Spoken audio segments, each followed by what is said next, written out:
Good morning, everyone. I'm a little bit off my game today. I'm pretty tired. So I don't know. I hope I don't fall asleep during this, what we're going to watch. Although I might scare myself with the count. That'll wake me up. We're going to have a look at Courtney Clenney's bond hearing. And we're going to have to take it in pieces because it happens over the course of a couple of days. But of course, we'll skip the boring bits. Good morning, Romeo. Good morning, Carla, Margaret. Nice to see everybody.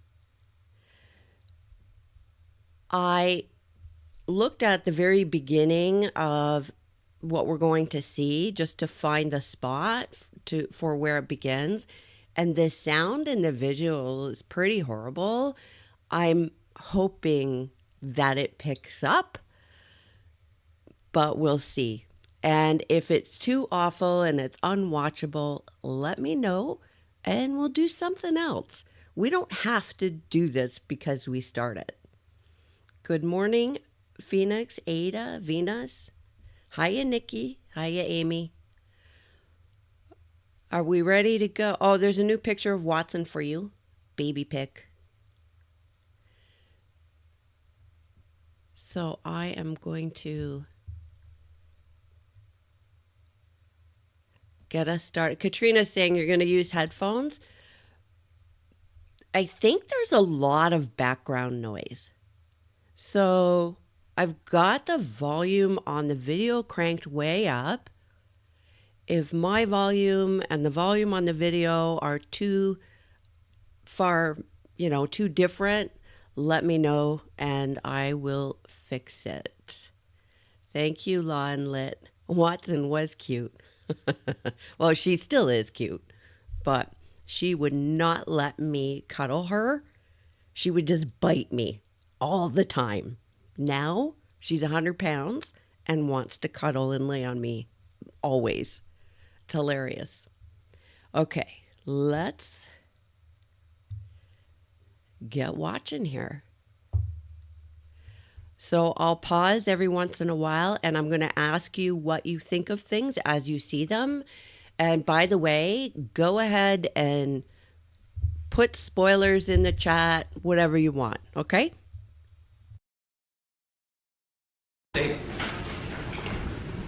Good afternoon, Your Honor. Larry Arhan on behalf of the Pacello family representing the victim.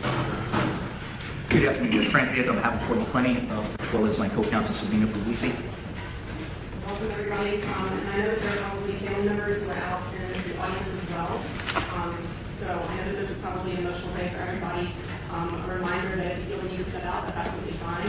If you need anything from my bailiff, his name is Ollie, he can help you.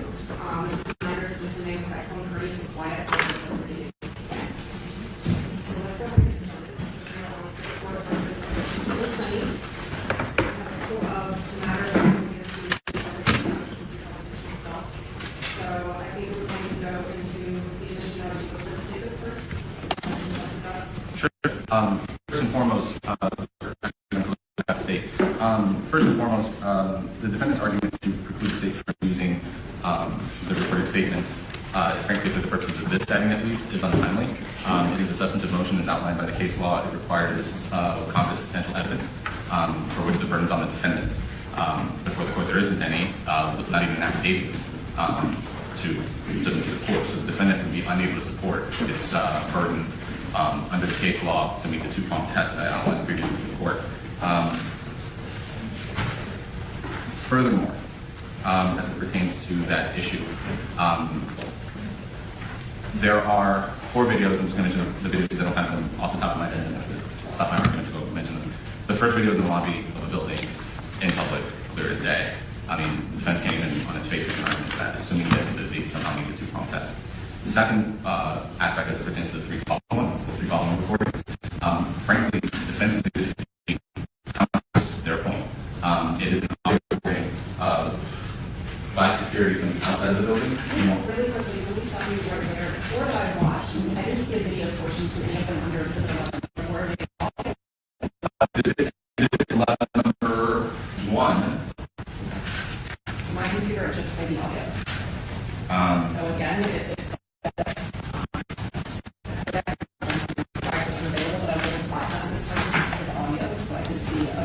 superintendent know? Sure. Again, I can that one is, and council can agree with me or agree with me, it's my recommendation, the lobby of the building. Wow, this video and audio quality is really bad. This took place a year ago. Somebody was asking, I noticed. From what I'm gathering, and maybe you can fill in some blanks if you heard more than I did, because I'm having trouble hearing, is that the defense wants previous statements excluded. And there are videos, including one from the building, in the lobby, that she wants excluded. But, if you go in a public place, you might get videoed. You don't have a reasonable expectation of privacy. I'm going to check the chat and see if you guys have any remarks. Okay, you guys are talking about food. You're making me hungry. I can keep going. It shows Miss Clenney with the dog walking up and sitting down. Mr. Roselli is reporting down facing up. For a while, it reports Miss Clenney's chest, and they have a conversation between them. And Miss Clenney or Mr. Roselli says it does have something to the effect that it's not really picking, and she then whispers in response some expletives. That all happened in the lobby of the building. There's no expectation of privacy there, period, bar none. So the defense would be impossible for the defense to show an expectation of privacy as it pertains to that. The three remaining ones, I would agree that they occurred in their apartment. Very brief snippets. You can see the apartment from the inside, either the TV or the clothing on the floor or something to that effect. So I don't disagree with that. And assuming the defense is able to make their showing with some contact, they would fail on reasonable expectation of privacy. Explicitly, actually, their defense exhibit G, which while they characterize it as, quote, audio surveillance, I have for the court the incident report from the building that day, February 26, 2022, where the security guard said that she recorded the woman's voice. It's the last sentence on that.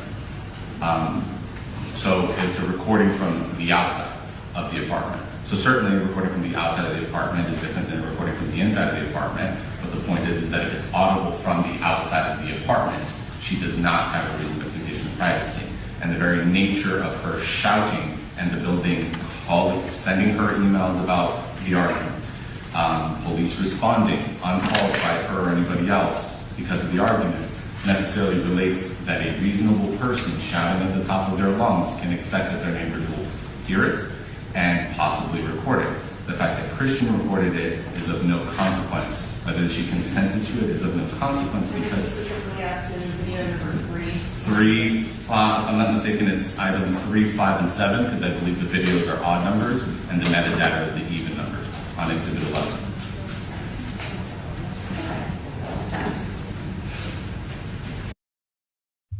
What do you think of this?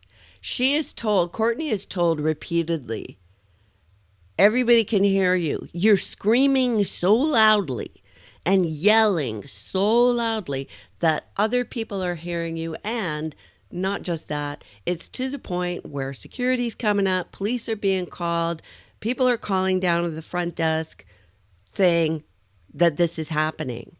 Yet she continues to do it. And now she's saying, well, she should have privacy and her screaming that got recorded shouldn't be admissible in court. Do you think that, let me just ask, what do you think of that? What do you think that says about her, if anything? Just going to wait for a response here. And I'll apologize to those on replay that I stop and look at comments, and there's a lot of dead air. Okay, so nobody has any thoughts on that? Phoenix says she's a spoiled, delusional brat. Yeah. Romeo thinks that she's in denial. She has zero awareness of the space around her. Interesting. That's an interesting point. She wanted attention and now she will get it in court. Yeah. Romeo, and she wants to hide the evidence. GSD Dog's mom, no boundaries, zero self-awareness, Cahoots says. Jadzia, no filter, no self-awareness. Yeah.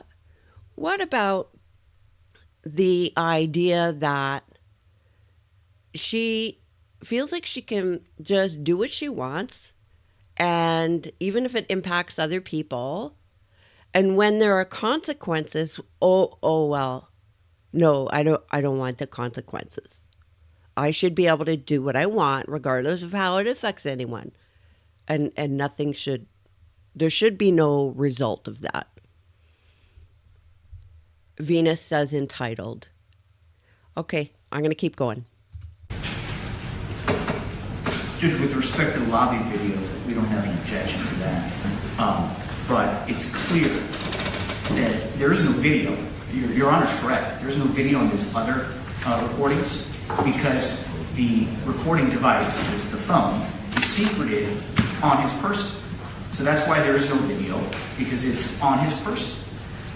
With respect to the state's argument about the security could hear outside, that's a separate incident. That is not the day of these recordings. And this apartment, and this actually is of import later on in our presentation, this apartment had an elevator that goes directly into the apartment. It's got basically its own floor, own entrance. This is not an apartment building that has multiple units separated by thin drywall. Okay, this apartment had its own floor, and the state cannot dispute that. The state also cannot dispute that. The apartment building doesn't have, these thin walls where you can hear everything. This is the defense arguing this, and it's a little bit funny because, or a little amusing, because having very thin walls would support an argument that she had a reasonable expectation of privacy, but that's not the case. Very interesting. Let's see where he takes this. This was a surreptitious recording, secreted on his person. Therefore, it's a clear violation of 934. It's an illegal wiretap. This is a two-party state. And the only thing the defense has to show is that there's an expectation of privacy and that society is willing to accept that. And that's in Canario, I think it's in Canario, I can't pronounce it, in Serrano, Sabers in Serrano, which is 473 Southern 2nd, 1272. And that is a Supreme Court case from 85. That case talks about, is there a reasonable expectation of privacy for the oral communication, which clearly it's an oral communication, and whether or not society is willing to accept it. What more would society be willing to accept than somebody, whether they're raising their voice, yelling, screaming, than their own apartment? That is clearly, we've met the burden and the standards that is elicited or is laid out in State versus Incarnare.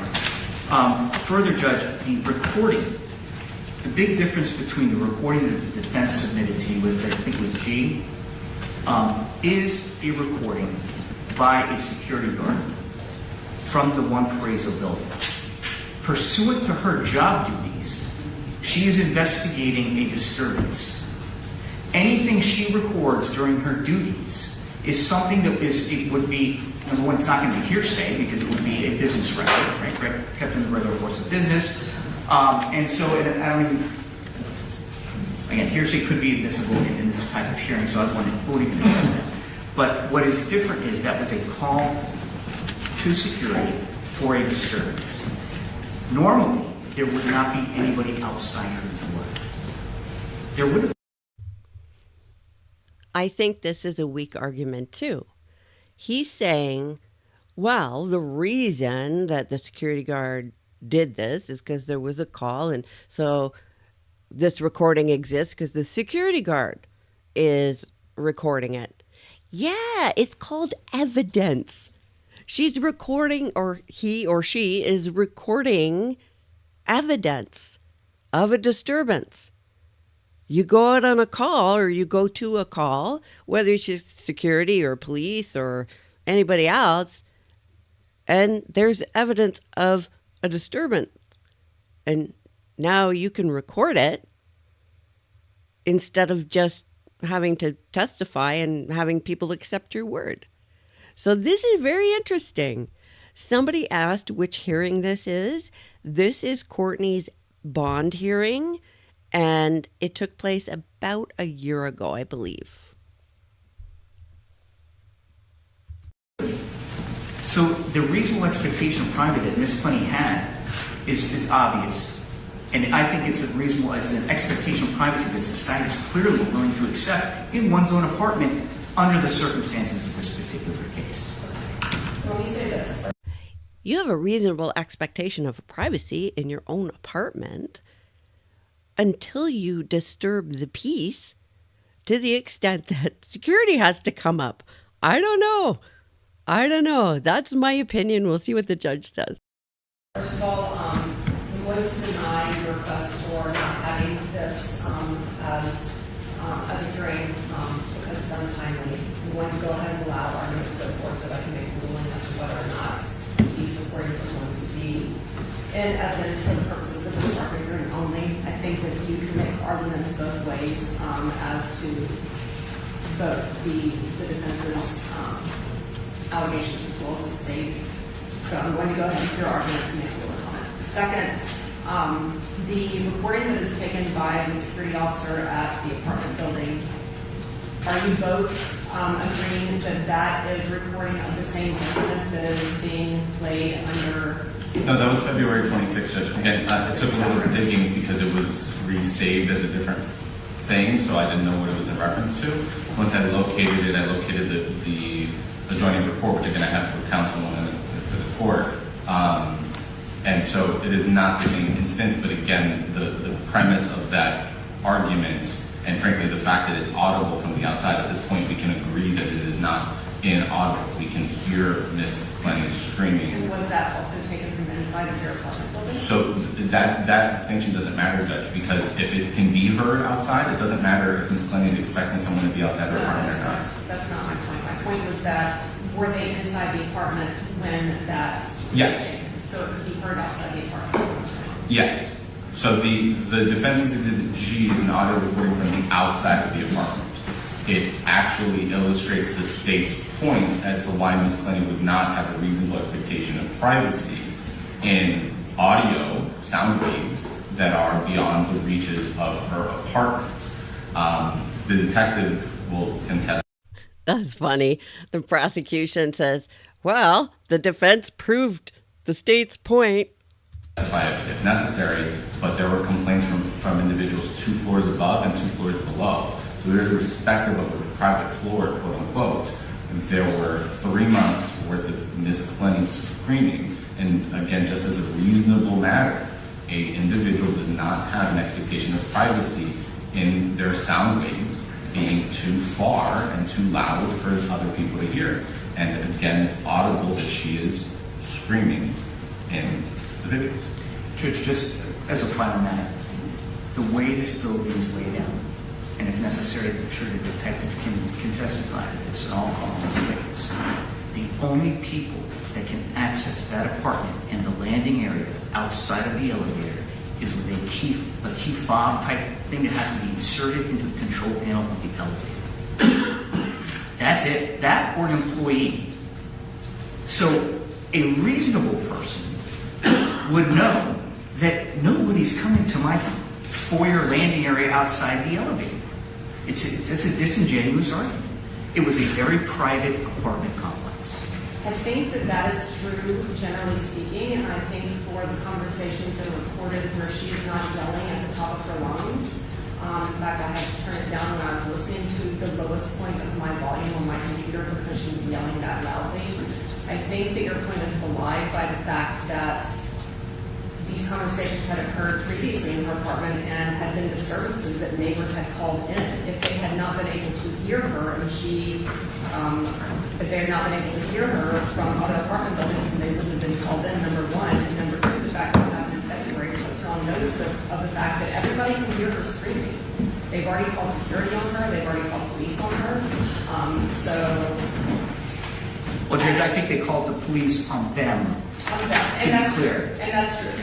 And I'm not disputing the fact that there's an argument going on, but I think that also belies, at least for that video, video. I agree with you for the ones that she's not screaming. I think that she does have an expectation of privacy there, but she's talking in normal voice. But the one where she's screaming at the top of her lungs, for the purposes of this hearing only, I'm going to rule that I'm going to allow it in, because I don't think that there is that subjective expectation of privacy, number one, and number two, I don't think that it's one that society would reasonably accept for the purposes of this. And again, it's just for this hearing, and we can readdress this at a later time. I'm going to allow the recording of the lobby if it's in a public space. The ones where she's not going in me, I've written down, I think, videos 1 and 2. The ones where she's not going and that she is in her bedroom, I'm going to exclude because I think that she does have an expectation of privacy with this. So I have them listed, Judge.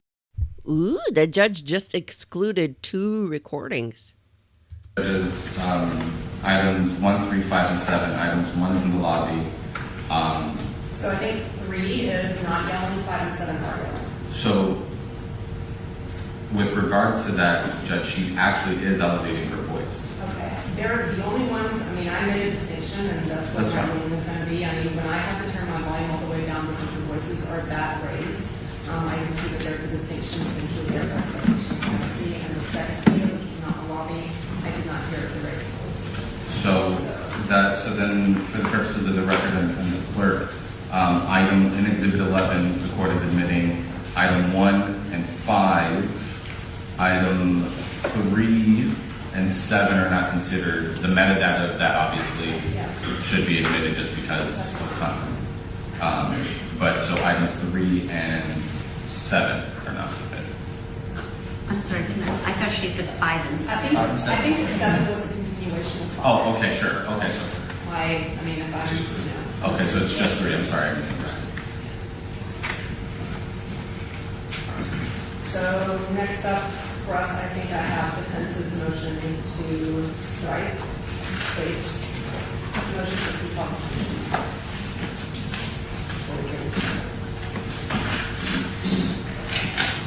Right, so yes, Mr. Greco, you can go ahead and give your argument as to that. I read both your motion as well as the state's response. Sure, Judge, our motion was very detailed. I think that we can rely upon that with much argument. I would just say, obviously, we've been scheduling this for quite some time, Judge.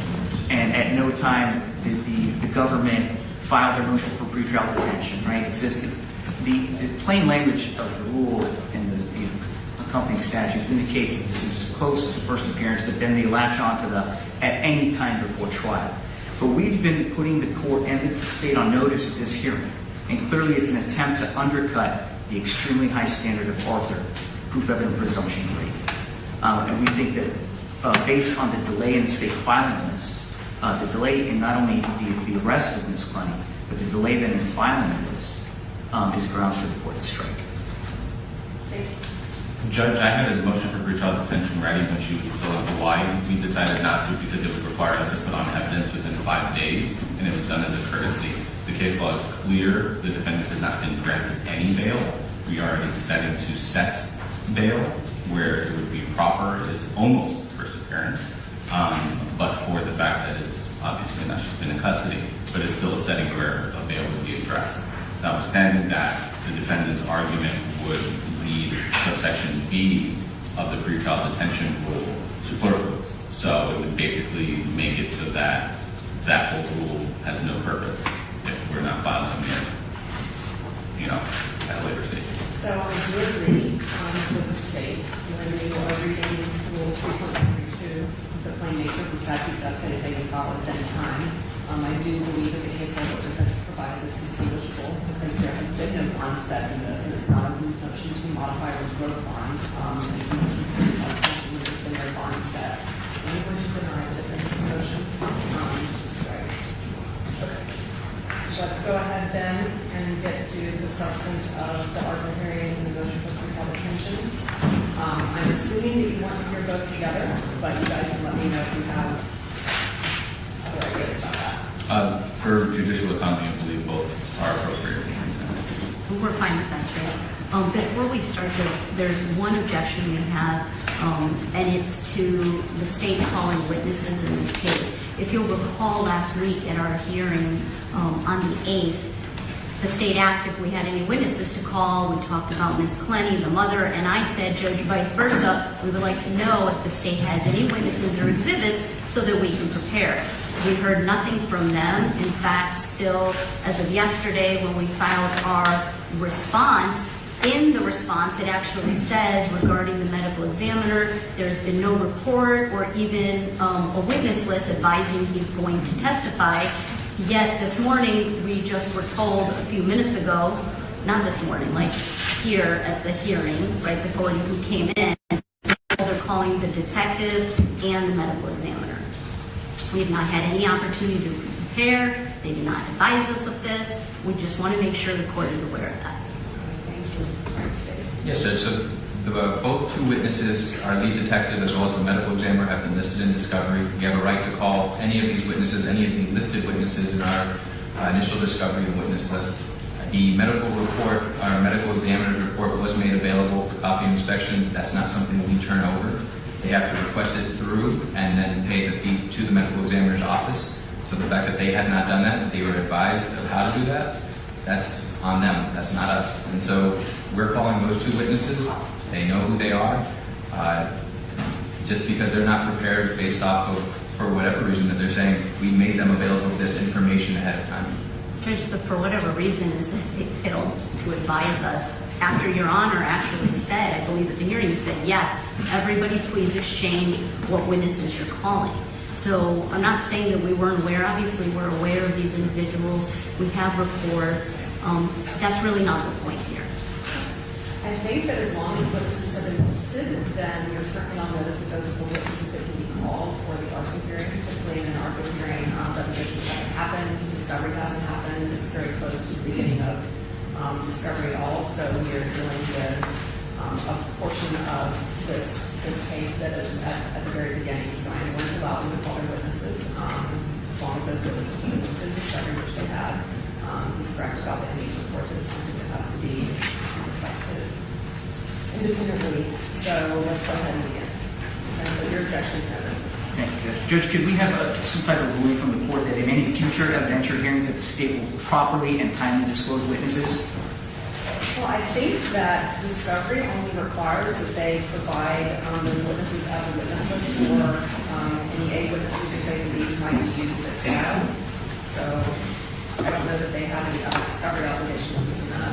I guess it's just more of following the court's order, which your order was. And I think that my order would have been, and then maybe I misspoke, is that any witness lists have to be listed. As long as they have listed a witness list, and you have listed the witness list, you know, discovery obligation witness list, then I think that everybody's in the discovery obligations. And Judge, because you mentioned it, I have to know the defense has not made any discovery exhibit list, but we are not raising that as an issue. Okay. All right, so let's go ahead and get started.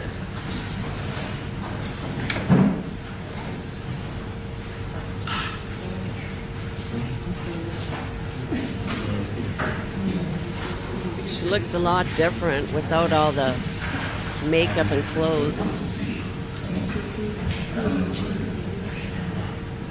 John, is this okay? I mean, it's a little crowded over here, but. All cell phones need to be turned off.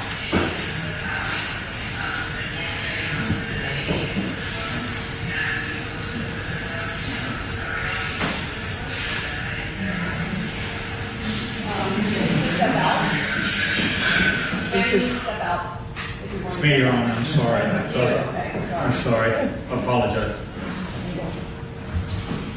All right. I don't think that there's any place else that we can really put that without blocking your phone. Yeah, I'm sorry. I'm sorry to heard that. My bad. If this is the court making an argument.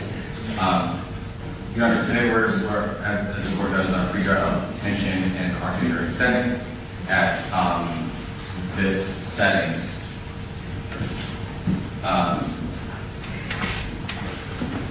As the court is well aware, there's certain different burdens of proof. It is a joint hearing. I'm outlining here on the screen right now the burden of proof and pre-trial detention. Our burden is only to show the defendant is charged with a dangerous crime. Dangerous crimes include both homicide and manslaughter. I'm only noting manslaughter because the defense has raised a possible lesser, quote unquote, offense of manslaughter. So if they're conceding manslaughter, they're essentially conceding this ground. But the point is homicide, which includes manslaughter, are both dangerous crimes. The state's burden has shown that there is a substantial probability that the defendant committed the offense. The factual circumstances of the crime indicate a disregard for the safety of the community. You know, obviously a homicide kind of illustrates that. There are no conditions of release pursuant to Florida Statute 907 at 041 that can ensure both the safety of the community and her presence in the future. This is analogous to the standards of Arthur, but the distinction between the two are twofold. One is the state's burden is greater. The state has to prove the defendant's guilt as evidence of the presumption greater. However, this is counterbalanced by the weight of the evidence and the light of the evidence. Where in a pretrial detention setting, the evidence is not given most favorable to the state. In an Arthur hearing setting, it is. So all evidence is viewed in light most favorable to the state. The conclusions, the inferences, they are all drawn in light most favorable to the state. And I'm not, just mentioning that, as an inference. That is a direct quote from Arthur. It is a preposition that is set in the foundation of Arthur. As to the admissibility of evidence in both settings, hearsay is admissible, affidavits are admissible. As the court correctly noted, this is a proceeding that occurs early on in the discovery process. Availability of witnesses, compilation of evidence, much of it is reviewed, but not necessarily processed or by an individual that can theoretically testify to that, which is an expert. And I mentioned examples where a medical examiner doesn't testify, the state just admits the medical examiner's report, for example. So the state has entered into evidence 32 exhibits. People are asking in the comments about the timer on the judges in front of the judge. I don't know what that is. And I forgot what I was going to say. Ugh. Oh yeah, people were talking about the look on her face and what that might mean. And to me, that looked like a I want to say seductive, but not in a sensual way, more in a, take care of me kind of way. That's how I read it. But I might have a bias there because I think she's borderline. So that might be confirmation bias on my part. So I'm throwing that out there to see what you think. Somebody else said, comparing to Sarah Boone. Well, Sarah Boone needed to cry. If Courtney cries, they'll see her as a victim, and somebody could coach her to cry and all of that. There's a huge difference between Sarah Boone's affect and Courtney's affect. Sarah Boone was cold. She was cold and self-serving. Courtney, I think, has a really tough time regulating herself, regulating her emotions and her response. So I think her affect is completely the opposite of Sarah Boone's. It's all over the place. I'm actually surprised that she's not displaying more here. Jackie says, yes, it was almost like a pleading look. Yeah, that's a good word for it, pleading. Yeah. The court has had an opportunity to review. I'm not going to review all of them at this stage, and Detective Cristino and Dr. Hutchins will testify to much of the substance of evidence, but I do want to highlight to the court the date of incident. Much about this case, both from the state and the defense, will be similar fact evidence, but the date of incident is the crux of the situation. Mr. Omuselli was killed by a stab to the subclavian artery. He bled out as a result of that stab. Incidents from before can certainly cloud or create a perception of what led to it. And The dynamics to that certainly are at play as it is outlined in its motion. We're not avoiding that at all. But the date of incident, the circumstances under which the defendant killed Mr. Muselli are particularly important. We extracted Mr. Muselli's phone, and the day became, just woke up calm.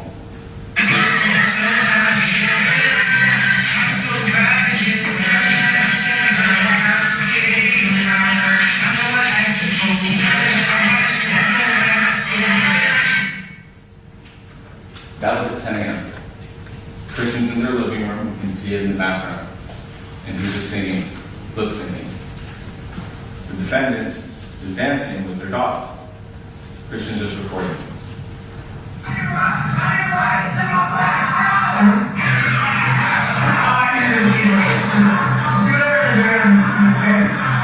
Hey, yo, baby dancing like Austin.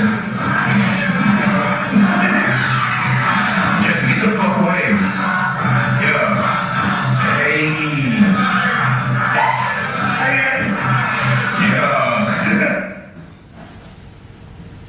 The state will note in this video, the court can see the defendant's legs, and for example, the bruising that was photographed several days later and the defense will introduce on its own already exists. Christian is very clearly alive.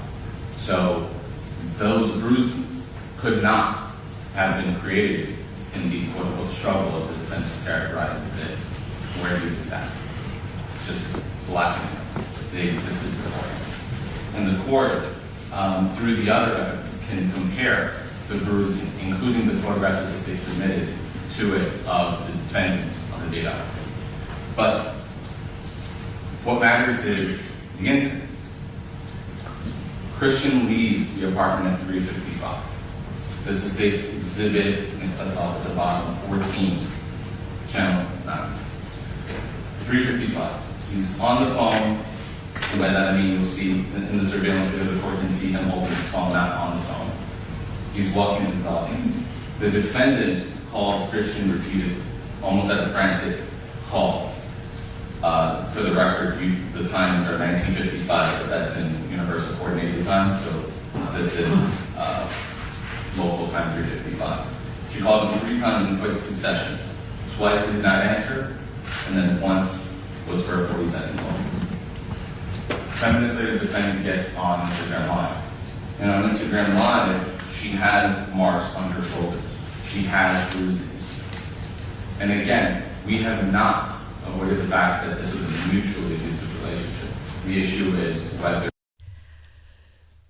I was going to point out something, and then he said, oh, this is a mutually abusive relationship, and this is bothering me because so far that it was mutual has not been proven. He's saying, well, she has bruises on her shoulders. And his point is these bruises didn't come on the day of the crime. They existed before. So they, therefore, cannot be evidence of the struggle that she claims happened on the day of the crime. Bruises on her shoulders is interesting to me because we know that she would go after him and he would hold her back and try and get her off of him and hold her down and sometimes restrain her hands so she couldn't hit him. And it bugs me that, if the tables, this was reversed and the victim was a woman, if the guy had bruises on him from her pushing him off of her, then you wouldn't call it mutual abuse. Now, maybe there's something else that they know that does prove mutual abuse, but so far I haven't seen anything. Are you guys aware of something like that? The defendant's conduct in stabbing and killing Christian was justified. So the bruising the defense is going to try to suggest was as a result of a struggle simply do not exist. So Mr. Monticelli returns at 4:32 and 44 seconds. He enters the apartment or exits their walkway, 22nd floor, at 4:33, which is at the exact same time the defendant is called Christian. It's a 13-second call.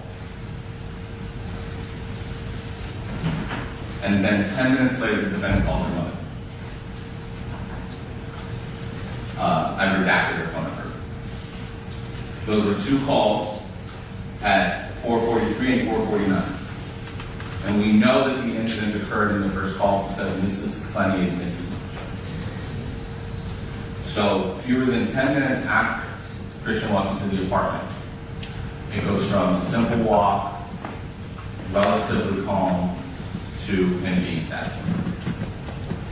And the state notes that in Mrs. Clenney's statement, Mrs. Clenney, excuse me, all Mrs. Clenney suggests is that she heard the defendant yelling that Christian was lying and for him to get out. When the state notes he's entitled to be there as a resident of that apartment, the defendant had no right to kick him out. But the simple fact is the defendant is making affirmative accusations. The defendant is making the attacks on Christian. The defendant waited 10 minutes to call, or excuse me, 10 minutes later, the defendant called the building security. It's an 18-second call. And then 4 minutes after that, she called them.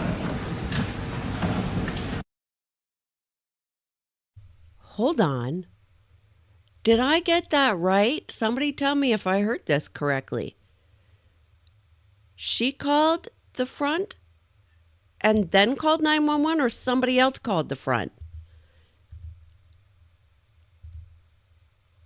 Okay, I need to hear, this is the prosecution talking. I need to hear this again because my impression based on the court documents was that somebody else in the building called the front, not Courtney. And it could be that this fella here just misspoke. That happens a lot. I just want to hear it again. To call, or excuse me, 10 minutes later, the defendant called the building security. It's an 18-second call. And then 4 minutes after that, she called them. We'll play the portion of the memorable call. He did say that. And he put it up on the screen. If she calls security, I mean, I wonder why. But then 4 minutes later calls 911. Why are you waiting? Why are you waiting? And if the incident happened, according to the prosecution, according to all the evidence, while mom's on the phone, the only thing mom hears, mom's not hearing he's coming at me. Mom's not hearing get away from me. Mom's hearing her scream, you're lying. Well, she said that before, right? So far, I'm not hearing anything that would indicate a reason for self-defense. You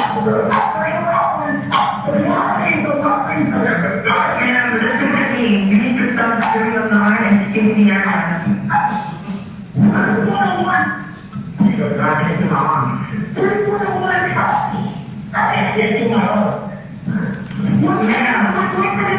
Ma'am, what is the address? What's that? What's the address?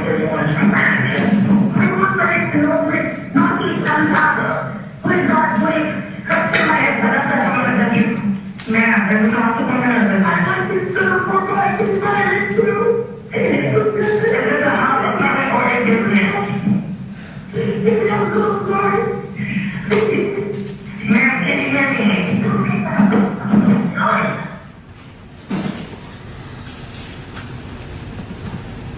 The defendant acknowledges her actions. She apologized. Police arrived within 5 You see that? Immediate reaction. I mean, full on tears. And I think they're real. I think she can't regulate herself. And I strongly suspect that somebody or maybe a number of people have told her, you better not have an outburst in court. So she's going to have to cry and keep her mouth shut. So this is going to be really hard for her. 5 minutes. I'm not going to air here the State Exhibit 21, the still shot. It shows the defendant cradling Mr. Roselli's body. The defendant is transported to Miami Police Headquarters and interviewed, and she gives herself a statement. It's inconsistent throughout. It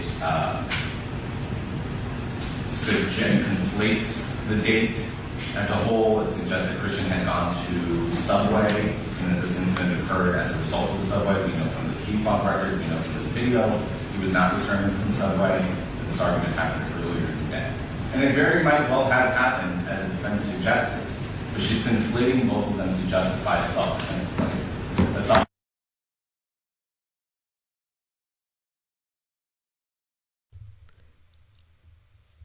I don't know what's going on here.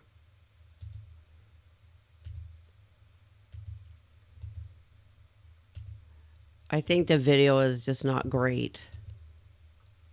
Come on. The detective interrupted Master. Whoops. The question, but she had to get out. She did not know whether this was justified at all. Based on the totality of the evidence, based on the medical examiner's testimony, the court will see that it was not justified at all. The defendant's statement is not credible. She could not have thrown a knife that would have landed at the ankle, punctured 3 inches deep, and not lacerated, for example, Mr. Roselli. That was physically impossible. Had she thrown the knife and it entered at a downward angle. That's a good point that he just made. He's saying that if she threw the knife, there would have been...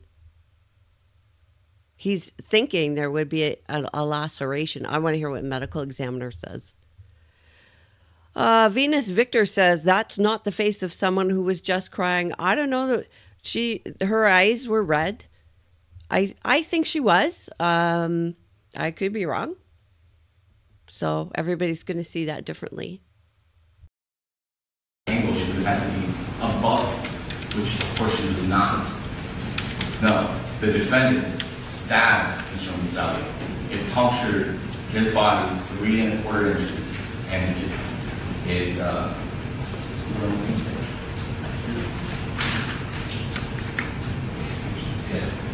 pierced through the subclavian artery. The court has those medical examiner evidence and reviewed it, and you can see the guide rod at a downward to his right, a person looking at him left angle. She stabbed him cross body. And the state agrees with his claim that this was not justified. And for those reasons, the state will ask the court hold.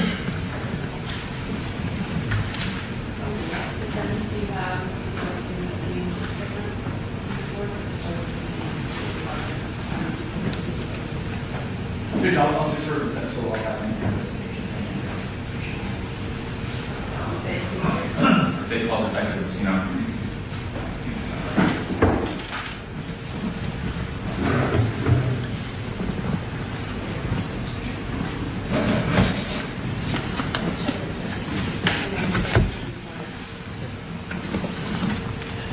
Do you solemnly swear or affirm the testimony you're about to give today is the truth, the whole truth, and nothing but the truth? I do. I noticed people in the chat are talking about whether she loved him or didn't love him. I would ask the question, what is love? What is her version of love? So, I mean, if you're dealing with some personalities, it's mere sentimentality. For others, it just means object or someone to serve my needs. What is love? And how, because there's love that's the emotional, like I need you, I want you here. But then how do you reconcile what love is, if you think about it, with how she treated him? How is that love? How is there love without respect? Now, everybody has a different version of love or a different idea of what that means. To me, it includes respect. I think that for me, that's like it has to be there. Do you think that love includes respect? Do you think that what she calls love or what she thinks is love is really love? These are long conversations to have over a glass of wine or something, I think. Good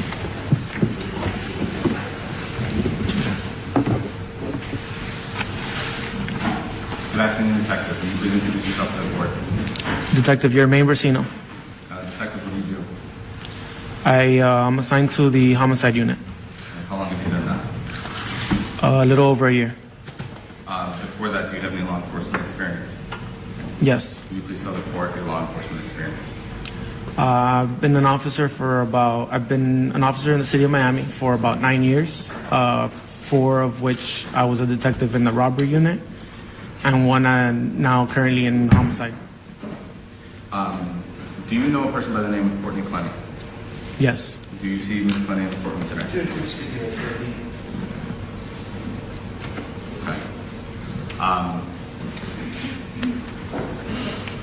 Let's talk about how you came to know Ms. Clenney. And specifically, I want to focus you on April 3rd, 2022. Is that the date that you met Ms. Clenney? Yes. Did you know her from beforehand? No. Having discussed the April 3rd, 2022 day, let's walk through it. Under what context did you first meet Ms. Clenney? It was at her apartment, just outside. She was detained at the moment. Okay. And let's kind of walk through that. Why did you end up responding to her apartment that day? I was notified that there was a stabbing and the victim had been taken to rider trauma and succumbed to his injuries. So at the time that you met her, you already knew Ms. Romboselli was passed? Yes. So let's pierce this up. First, you met her at her apartment. Where's her apartment? Her apartment is at 3131 Northeast 7th Avenue. Is that Miami-Dade County? Yes. Okay. So you mentioned you were notified because he had succumbed to his injury. Obviously, that you're a homicide detective. That's how you got involved. Yes. And why is it that you're the lead detective? It was just my turn to take the next case. So just as a premise, you didn't ask for the case. It was just Correct. Okay. So you responded to the scene of the homicide. You met Ms. Clenney. I'm going to interrupt here again. I'm seeing conversation in the chat describing Courtney pretty much the same way as you would describe Sarah Boone. She was simply things like, she was simply transactional. He was just an object, and other similar things. I don't think that I see why people think that. I don't think that. I think she, in a twisted way, needed him, desperately wanted him to prove his love for her. Unfortunately, that proof is impossible because people like that are bottomless pits. There's no end to it. There's no end to it. And this is all about her, what's going on within her. This is not calculated. so much on her part. So it's a different type of personality here. What did you do? Say that again. What did you do? We responded to the scene. We began to check the apartment and get in contact with the crime scene. And simultaneously, we had Ms. Clenney transported to the station. Before we get into what happened at the station with Ms. Clenney, let's discuss the, I guess, events of the day. Do you know approximately what time police was called out to the apartment? I don't recall. Okay. Would anything refresh your recollection? No, not right now. Okay. So you're aware that at some point police got called out to the apartment? Yes. You've reviewed the evidence, the body cameras, all the evidence in this case? Correct. Okay. So what happened when police officers arrived to the scene? When police officers arrived, they were able to make contact inside the apartment. They saw Ms. Clenney cradling the victim. They were able to separate the two of them, provide aid to the victim while they waited for fire rescue to show up on scene. And then I noticed he said that Clenney was cradling the victim. I didn't hear him say that she was trying to hold pressure on the wound or anything. That doesn't mean that didn't happen, but it's just interesting because when you're a first responder and you walk into a scene, you do notice if somebody is attempting to render aid. So it makes me wonder. I don't have an answer. I'm just wondering out loud. Somebody else said in the chat,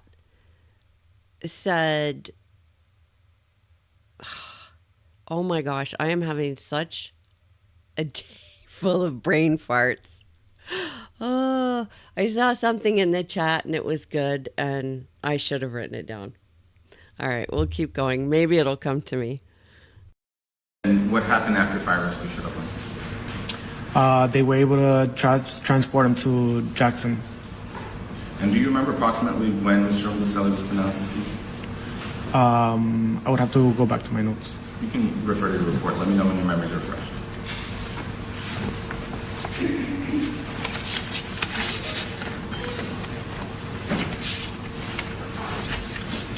At 5:55 p.m. So, 5:55 p.m., he's pronounced deceased. You are dispatched as a homicide detective. We already mentioned how you responded to the scene, initial check of the crime scene, contacted the crime scene, and sent the defendant over to the police department. So far as everything, I guess, per protocol? Yes. Okay. When the defendant arrives to the police department, at some point do you end up interviewing her? Yes. Okay. Now, just for context, did you read her Miranda rights? I did. Did she waive her Miranda rights? Yes. Was that audio and video be recorded? Yes. Okay. I'm directing the court to the recorded statement. So I'm not going to belabor the point. The court has reviewed the recorded statement. But would you synopsize the defendant's statement for the court? So she told me that she was at the apartment. The victim had went down to go to Subways. When he went to Subways, they began to message each other, and through text messages, they got into an argument over sharing each other's location. He then decides to come back to the apartment. Shortly after he comes back to the apartment, another argument ensues. At that point, the defendant says that the victim grabbed her by the neck, slammed her against the wall. She was able to break free. And then she was going to call her mother, and he didn't want that to happen, so he grabbed her and put her onto the ground. She wasn't able to explain how exactly that happened.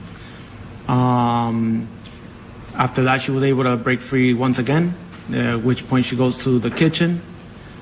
She grabs on a knife, and then she states that the victim ran towards her, and that's when she flung the knife or threw it, and it hit him in the shoulder.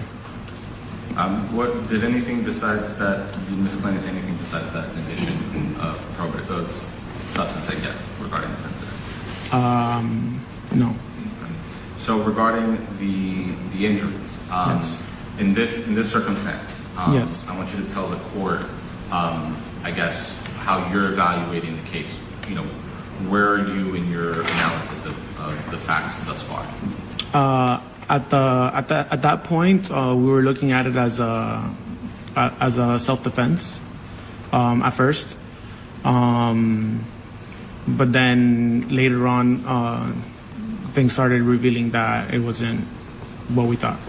So let's talk about that. So at the point in which you finish interviewing her, despite some of the inconsistencies in the statement, you are evaluating the case for a possible self-defense claim. Correct. This detective did not decide it was self-defense at the end of the interview.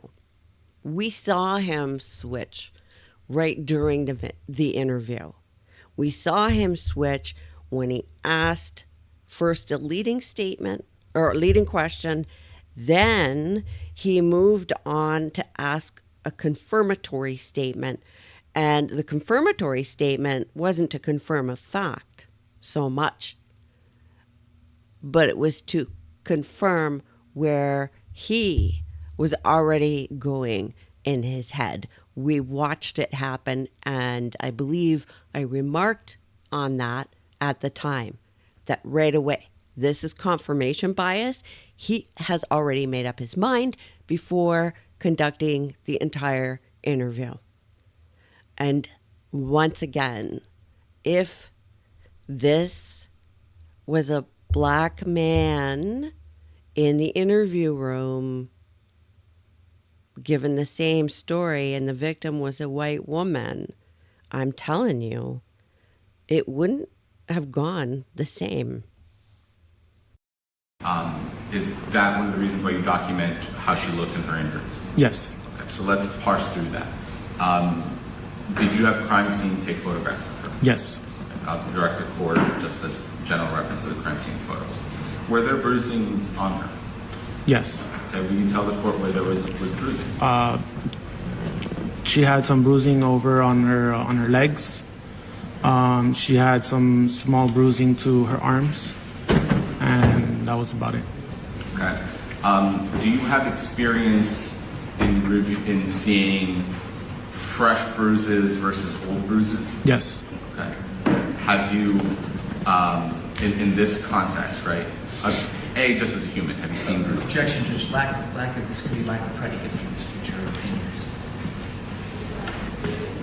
Judge, I believe that the state intends to try to elicit some kind of expert testimony from a detective regarding bruising.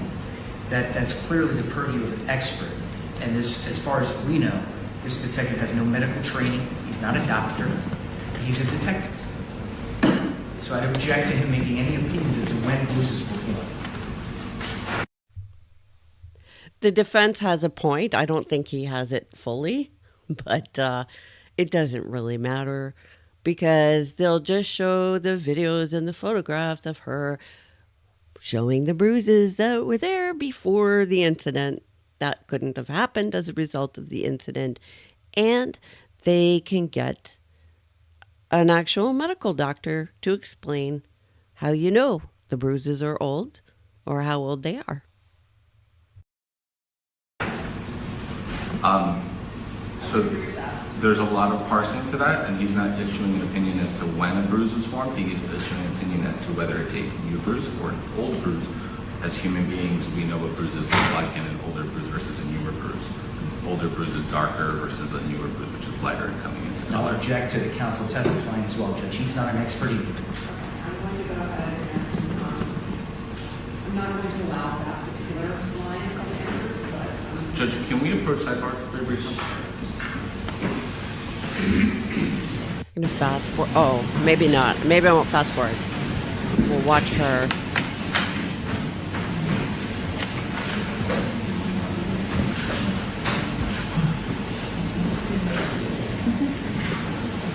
I get demonetized for saying some of these things that I say.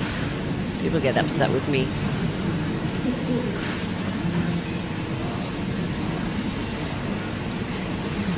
Are we wanting to watch her body language, or are we wanting to fast forward? Because it's kind of long.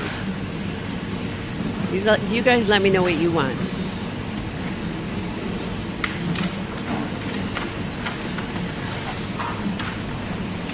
Hi, Bender.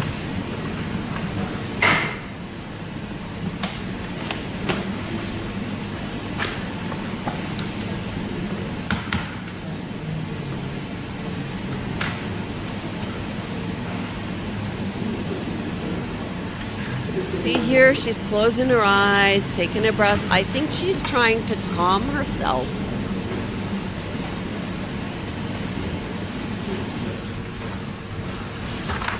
I think she's just trying to keep herself regulated, and it's hard. Judge, just as a separate preliminary matter, I believe the evidence was accepted by the court, and if it hasn't, I'm just moving all of the state's exhibits into evidence.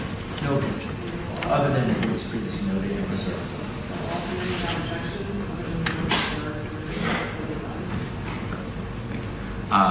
And I'll just refer to them as their sub-exhibits, and I believe in evidence there's State's Exhibit 1, or 1A. Continuing the second, did you see bruising? Yes. Okay. And that bruising you said you mentioned it was on the arms and the legs. Yes. Did you see any bruising on her neck? No. Did you see any hand marks on her neck? No. Did you see any bruising coming in from her neck? No. Did you see any bruising consistent with her having been grabbed by the neck, quote unquote? No. Did you document the area of her neck? Yes. And are those, in, I guess, the photographs that were documented by crime scene? Correct.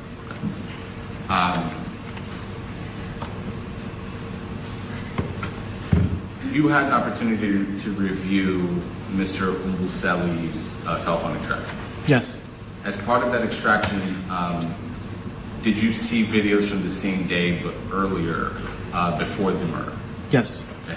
In those videos, did you see bruises on Miss Clenney? Yes. You also had an opportunity to review the Instagram Live video that she posted between Mr. Umbuseli leaving the apartment and returning. Yes. Did you had that opportunity to review that video? Yes. And in that video, did you see the bruising on her? Yes. Now let's speak specifically.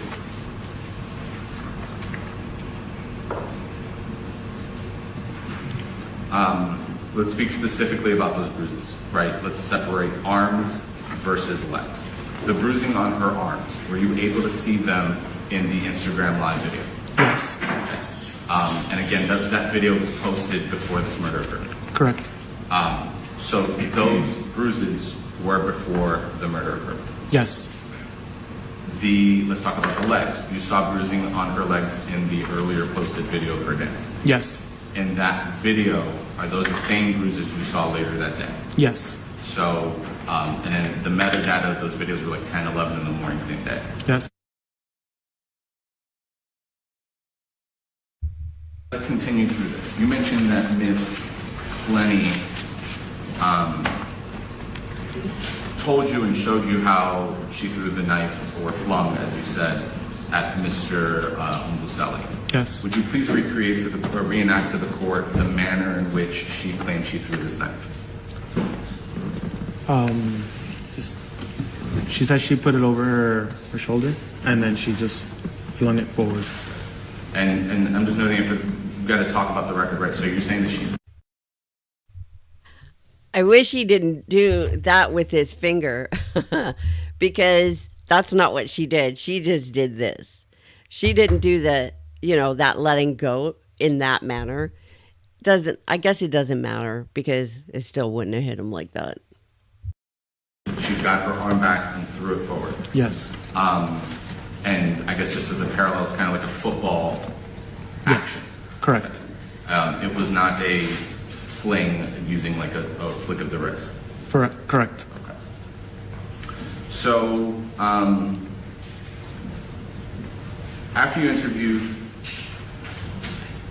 okay. Actually, before I move on from that, did she tell you the distance in which she flung the knife? Yes. Okay. What was the distance that she told you? She said it was about 10 feet apart. Did she point to the room? Yes. Okay. What was it that she said when she pointed to the room? She said the distance was bigger than the room that we were in. Okay. And so in that context, as if the room was 10 feet, it was longer than 10 feet. Yes. So she was at a distance of approximately 10 feet when she claimed she had flung this knife. Yes. And did at any point she say whether Mr. Lucelli was armed? No. No. He wasn't armed. Okay, so she did say, but he was not armed. Correct. So she acknowledges Mr. Lucelli was not armed in excess of 10 feet from her when she threw this knife at him. Correct. So, progressing from that, during the interview of the defendant, you became aware that she was on the phone with her mother during the incident. Yes. What did you do as a result of that?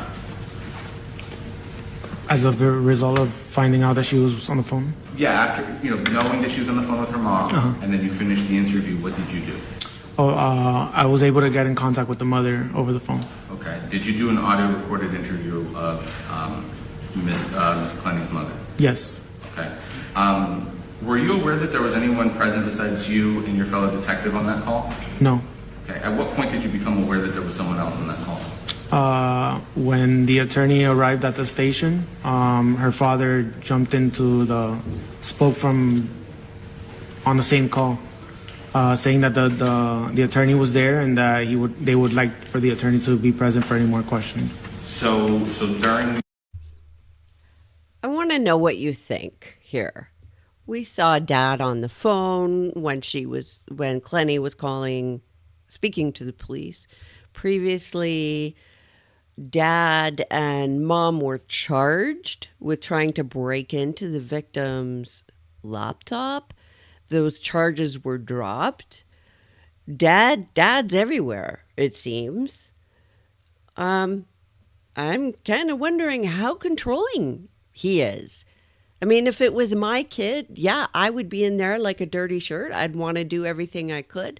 I'd want to know everything. I'd want to help in any way I could within the law, of course.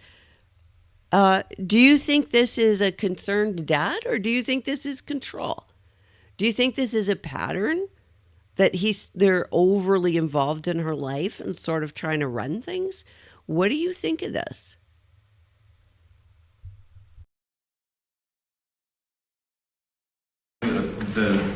The length of your interview with her, you were not aware that she was with someone else in her person. Correct.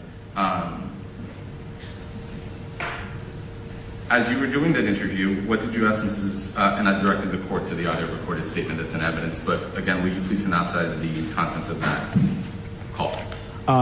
We spoke about the relationship between the victim and the defendant.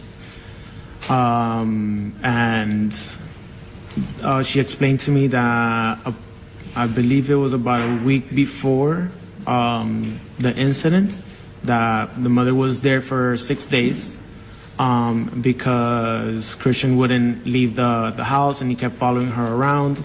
So she came down to Miami to see if the transition of him leaving the apartment would be a lot better than just them two trying to figure it out. That's interesting. Because Courtney said Mom was coming down to actually help her break up with Christian. He's describing this or just characterizing it in a different way, talking about helping them with the transition. So is Mom framing something in a particular way to the police? Is he paraphrasing her incorrectly? Or was Courtney just not telling mom everything that was going on?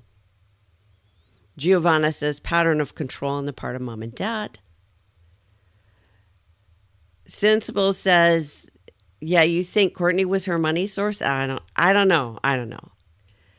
Aaron says, I think it's a spoiled daughter whose daddy is a family fixer. Well, that's interesting because what is going on here?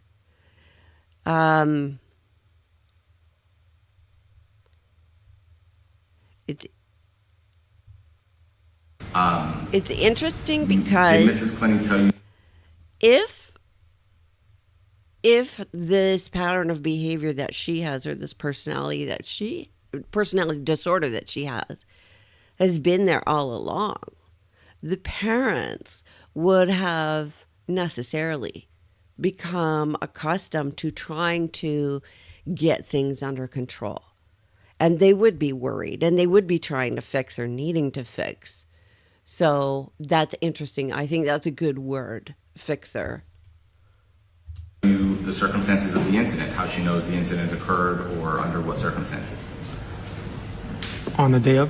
Yeah. No. Okay. At any point did she tell you she knows what happened? No. So, having moved on from that,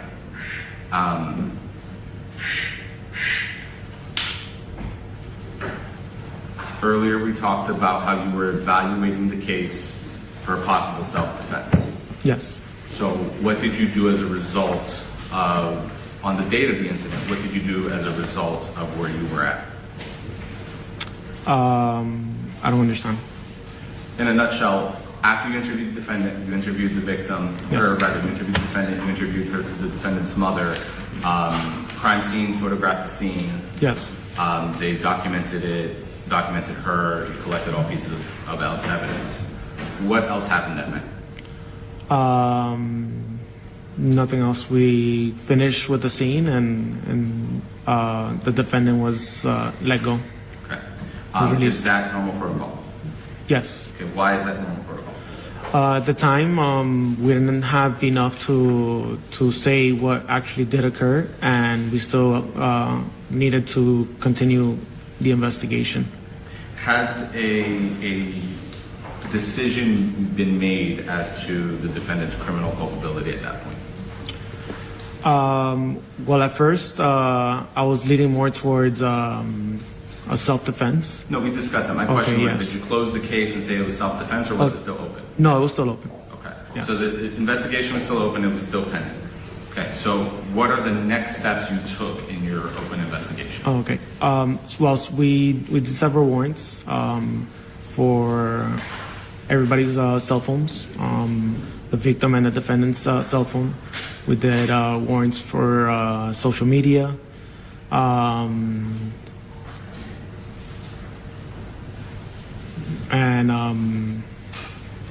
Yeah, I believe a couple other warrants as well. As a result of some of these warrants, did you end up briefing the city attorney's office about the investigation? Yes. Okay. As pursuant to that briefing, were there subpoenas that were sought? Yes. Okay. I'm just going to go through things that are in evidence. But did you obtain police reports and body camera from Las Vegas? Yes. We're going to talk about this. I'm just going through everything. We mentioned warrants. You said on the phone. Which phones are you speaking about? I'm speaking about the victim's cell phone and the defendant's cell phone. Okay. Were you able to get the extraction from the victim's cell phone? Yes. Were you able to get the extraction from the defendant's cell phone? Not yet. Is that still pending and being attempted? Yes. From the extraction, were you able to obtain data and information? Correct. Okay, so we'll cross that bridge in a little bit. Pursuant to subpoenas, were you able to obtain surveillance footage and incident reports from one party, so condominium? Yes. Did you also obtain lease documents? Yes. As part of those documents, were you able to obtain the FOG records? Yes. You mentioned warrants on social media. Was that the Instagram warrant? Yes. And is that how we know the precise time in which Ms. Clenney was live? Yes. Did at some point you obtain the call detail records of Ms. Clenney? Yes. Or the defendant, sorry. Even though I lost myself on that.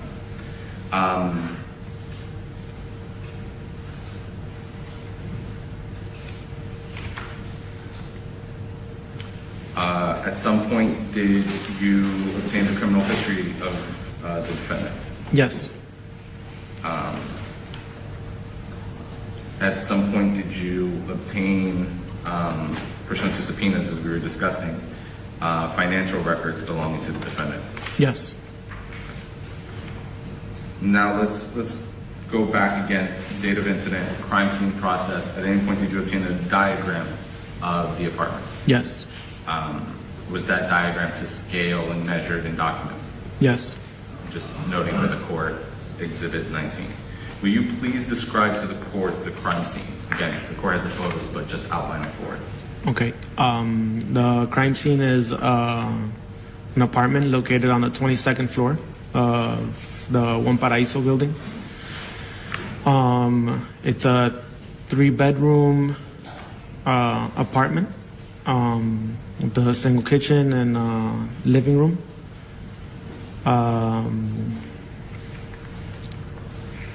You want me to explain also where the scene was located? Or? Yes, please, if you don't mind. So let's parse that through, and actually let's take steps of this. When crime scene enters an apartment, Yes. you tell the court the various photographs that they take, such as the Yes. initial scene, the measurements, and so on.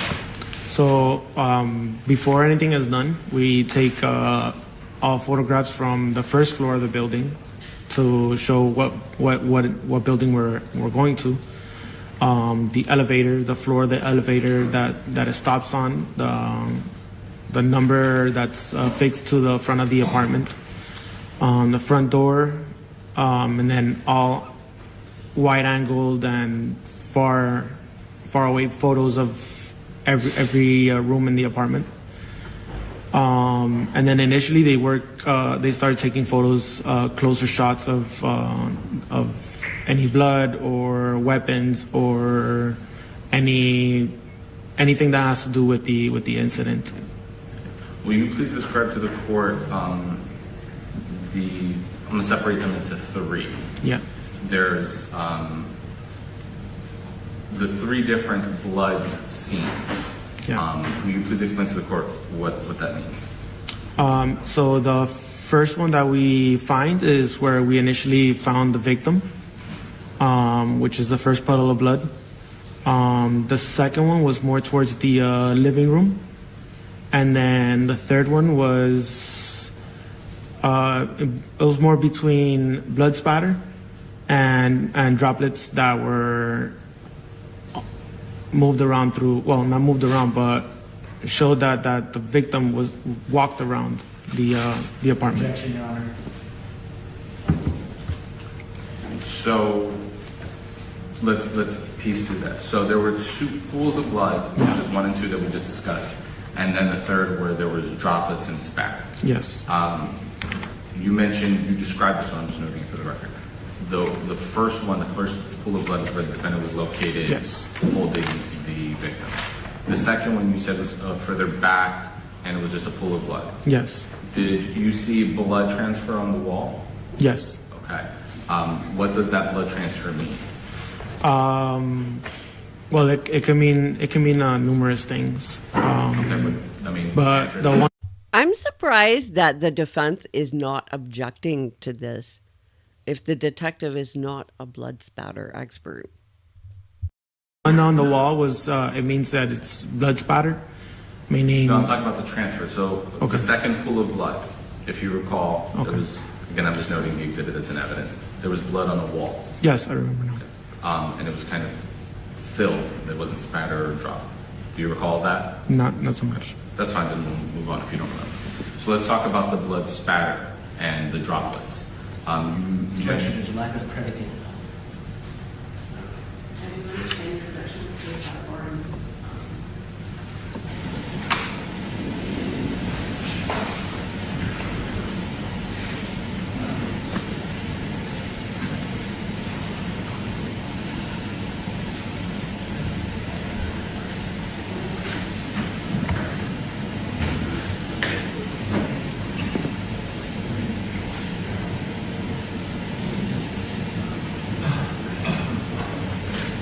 Katrina thinks that Courtney reminds her more of Amber Heard.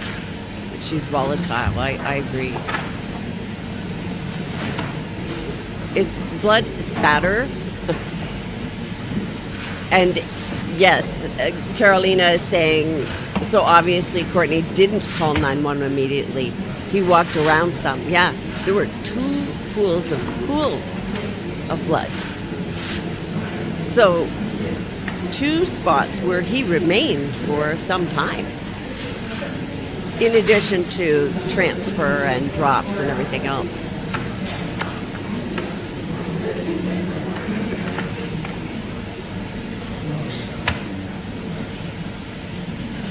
Are we watching or fast forwarding? You seen enough of her?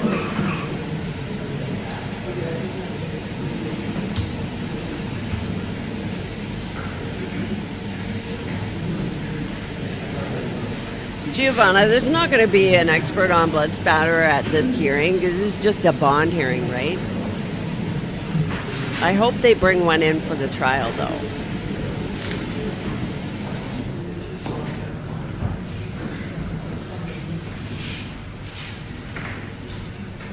Look at the eye roll. Did you see that? So we were last left off on the spatter and droplets. Do you know what spatter is? Like, just can you describe that? Yes, spatter is more of a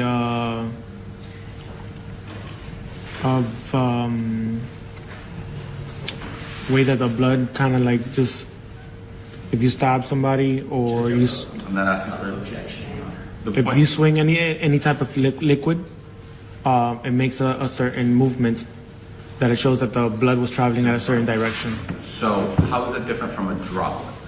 A droplet is it's Addie is asking me, do I think Courtney should get bond? Absolutely not. No way. She is a risk to the community, and that is based on her previous behavior. That is based on the nature of the crime. Also, add to that her need to ingest substances that are disinhibitors. Add to that her ability to flee the jurisdiction if she wants, access to money. The job that she has can be done anywhere where there's an internet connection, and she has expressed an interest in living in London. She wanted to move to London.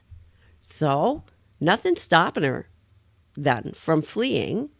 And, you know, we don't know if her parents would look the other way or if she would just lie to them, because we know she does that.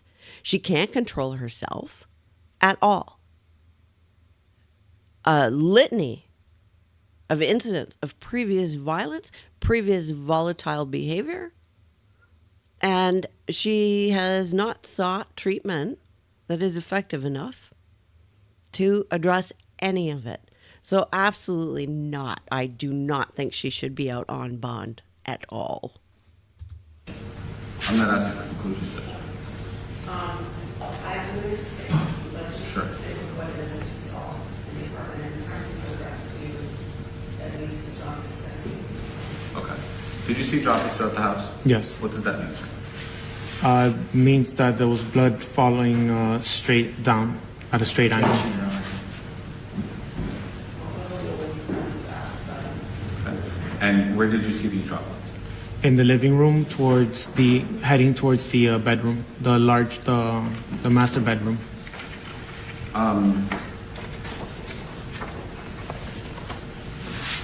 Just going back about the flinging of the knife. Do you have any information that the defendant knows how to throw a knife or is some kind of expert in throwing a knife? No, At any point in time, did Mr. Buselli go to the medical examiner's office? yes, Was an autopsy performed on him? yes, Have you reviewed the contents of that autopsy? yes. Okay, let's discuss that autopsy. Who was the medical examiner that performed it? Dr. Hutchins. Okay. as a result of that autopsy, did he determine a manner of death? Yes, What was that manner of death? by stabbing. Okay. Did he rule the death any particular manner? No. Oh, I mean, yes, homicide. Okay. At any point in time, did you become aware that it was impossible to have thrown that knife? Or at least that was the opinion? Objection. I'm just asking. Can you repeat the question? At any point in time, did you become aware that the throwing of a knife could not have caused that injury? Addie is saying that Courtney really should not get bond, but I needed to be reminded. Seeing her as ill, not evil, was weakening me. And I think that brings up an interesting thing to consider. Whether it's this case or other cases, we can look at someone like Shonda Vander Ark or Letitia Stout and say, that's evil, she's evil, can't stand her, let her rot in jail, right? And there's an element of anger in that proclamation, right? Or in that opinion. There is an element of anger there and empathy for the victim. But if you see a defendant as human and maybe ill, maybe troubled, that you don't have that same sense of anger. However, the facts are still the same, right? So all of the facts I listed, and probably some others, for why she should not get bond are the same. And if you take that and flip that, and you have a defendant who you don't like, who you think probably is evil, probably is a jerk, probably is not a nice person, not likable, all of that, well, if the facts say they should be denied bond, then that's what the facts say. But if the facts say they're not guilty, or if the facts say they should get bond because protections can be put in place, then it doesn't matter if we don't like them. So it was just, I know you're not saying all that, Addie. You just made me think of that point, that I think some people watching trials can sometimes get mixed up or conflate a little bit. Yes. Approximately when? Like, where were you in your investigation? I was later on in the investigation. So let's talk about some of the other evidence that you obtained. So we discussed Las Vegas. Did you get a chance to receive those reports and review them? Yes. Okay. Just directing the. So someone's saying anyone feel bad if a male abuser had mental illness? Nope. It's not about feeling bad. It comes down to the facts. And I don't know if that statement is true. Perhaps it's more likely that people would be less empathetic. I don't know. I also want to make it clear that she has a personality disorder. That's not the same as a mental illness. So if I have a problem in my personality and that problem causes me to harm others, then that is my fault. I need to address that problem. Reports of the Las Vegas reports. At any point in time, did you review the body camera? Yes. Not to belabor the point, but will you please synopsize to the court what was in those reports and in the body camera? In the reports, it explained that the victim and the defendants were staying in a hotel room in Las Vegas. They got into an argument. Through that argument, the defendant threw a bottle of water at the victim while he was laying on the couch.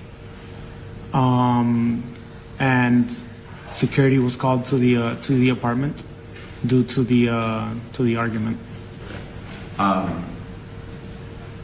Did you review the defendant's statement?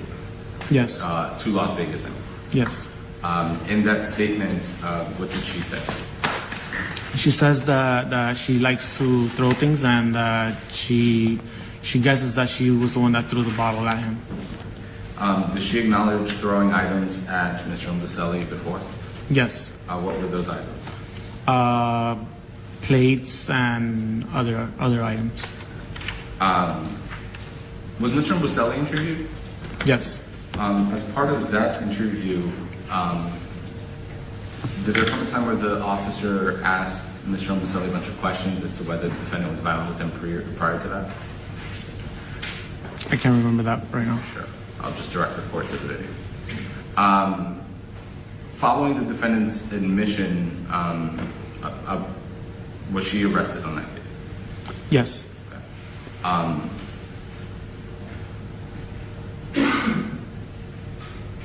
Let's talk about the cell phone extraction. Did you get a chance to review Mr. Umbuselli's cell phone extraction? Yes. Will you please tell the court, what a cell phone extraction is?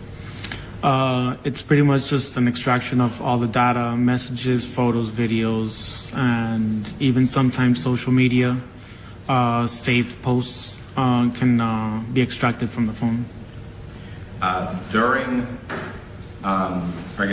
When you received the extraction from his phone, did you get an opportunity to review the photographs? Yes.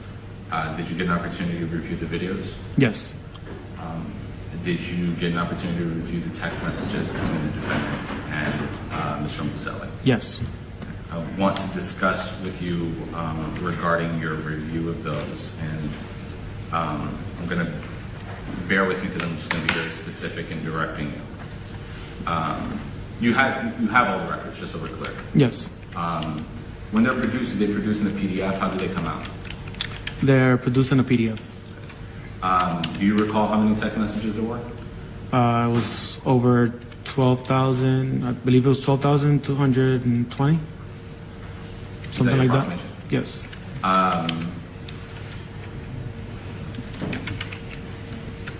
Do you remember from when to when those messages were? Yes. Those messages go back as far as 2020. Okay. Do you remember when? November, December, January? I can't remember the month. So from 2020 to April 3rd, you Yes. have the complete messages, and it's 12,000 or so. Yes. Let's discuss the messages from, just going to be very delicate.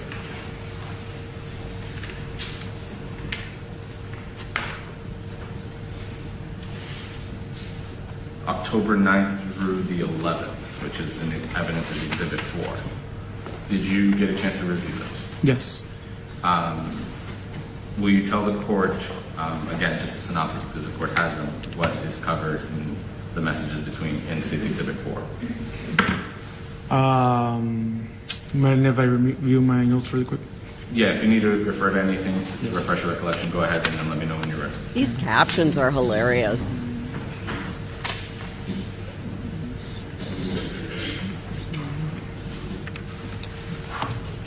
All right.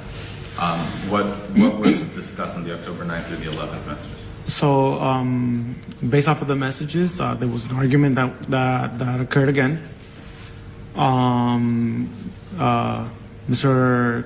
Christian writes to the defendant that she stabbed him, and he wants to get into the room, that he needs help, and she pretty much just told him go get first aid, and pretty much just brushed him off. Later on in those messages, does he confront her about hitting him with a phone? Yes. Okay. Does he confront her about her spitting on him? Yes. Was it in the context of all of these messages where he also confronts her about stabbing? Yes. Did the defendant respond to these accusations from Ms. Umbuselli? Yes. What did she say in response? You can review your notes, yeah.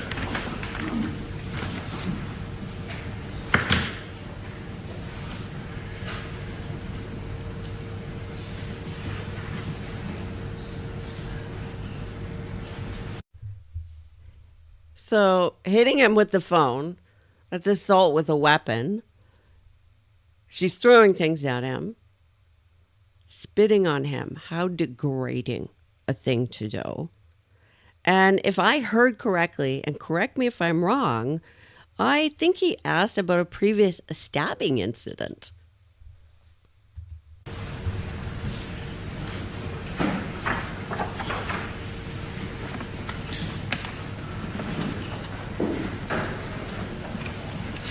Yeah, she pretty much just tells him to go get first aid. And then for several hours, she just didn't answer anymore till the next day. At any point, does she apologize for her action? Yes, the following day. And does she do it in the context of acknowledging the accusations? Yes. In those messages, were there any affirmative allegations by her to Mr. Mbuselli? Yeah, she pretty much told him that she apologizes. She shouldn't have treated him that way. She shouldn't. Let me cut you off. You didn't understand my question. My question was, did she make accusations about Mr. Mbuselli? So, for example, he sent her a message about you stabbed me. Yes. Did she reply saying, well, that was because you were choking me? I can't remember right now. Okay. Did she make any accusations towards him at all in those messages? She did, but I can't remember the specific I'll accusations. direct the court to that evidence. Well, that's not helpful. Let's talk about January 30th to February 1st. Did you review messages from that incident? Yes. Okay, will you tell the court what that incident is about? That's Exhibit 5 for the record. On those messages, the defendant was trying to reach out to the victim, and he pretty much just said, "Yes, Courtney." At that point, she didn't like the way that he wrote to her, and just started becoming very angry and asking him about why he said, "Yes, Courtney." Were there audio messages associated with that? Yes. At any point in time, did he communicate to her that he had made a mistake because he was doing something? Yes. Okay, what was it that he communicated to her? He explained to her that he was just trying to answer quick because he was watching the overtime on a football game. Okay. Do you know what overtime he's speaking about? You see, it's a bottomless pit. Oh, I don't like the way you answered me. She doesn't like his tone. She's going to tone police him as well. So he can't even have a tone, right? These people are never happy. Oh, they're happy for a moment when they're dancing with dogs. But you're going to do something wrong. And it isn't even about Christian or anybody else for that matter, because if it's not him, it's going to be somebody else. It's about what she feels inside, and she can't handle it, so she puts it out there.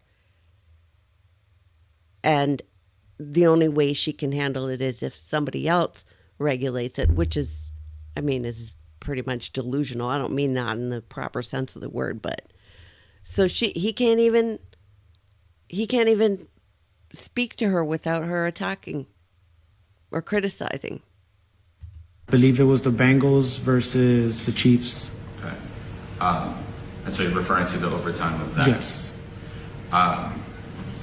So at any point in time, did the messages continue, or was there a break in time between those messages? There was a break. Okay. At the end of the, argument over the tone of the messages and the next message, what is the next message that occurs in that break in time? May I go back? Sure.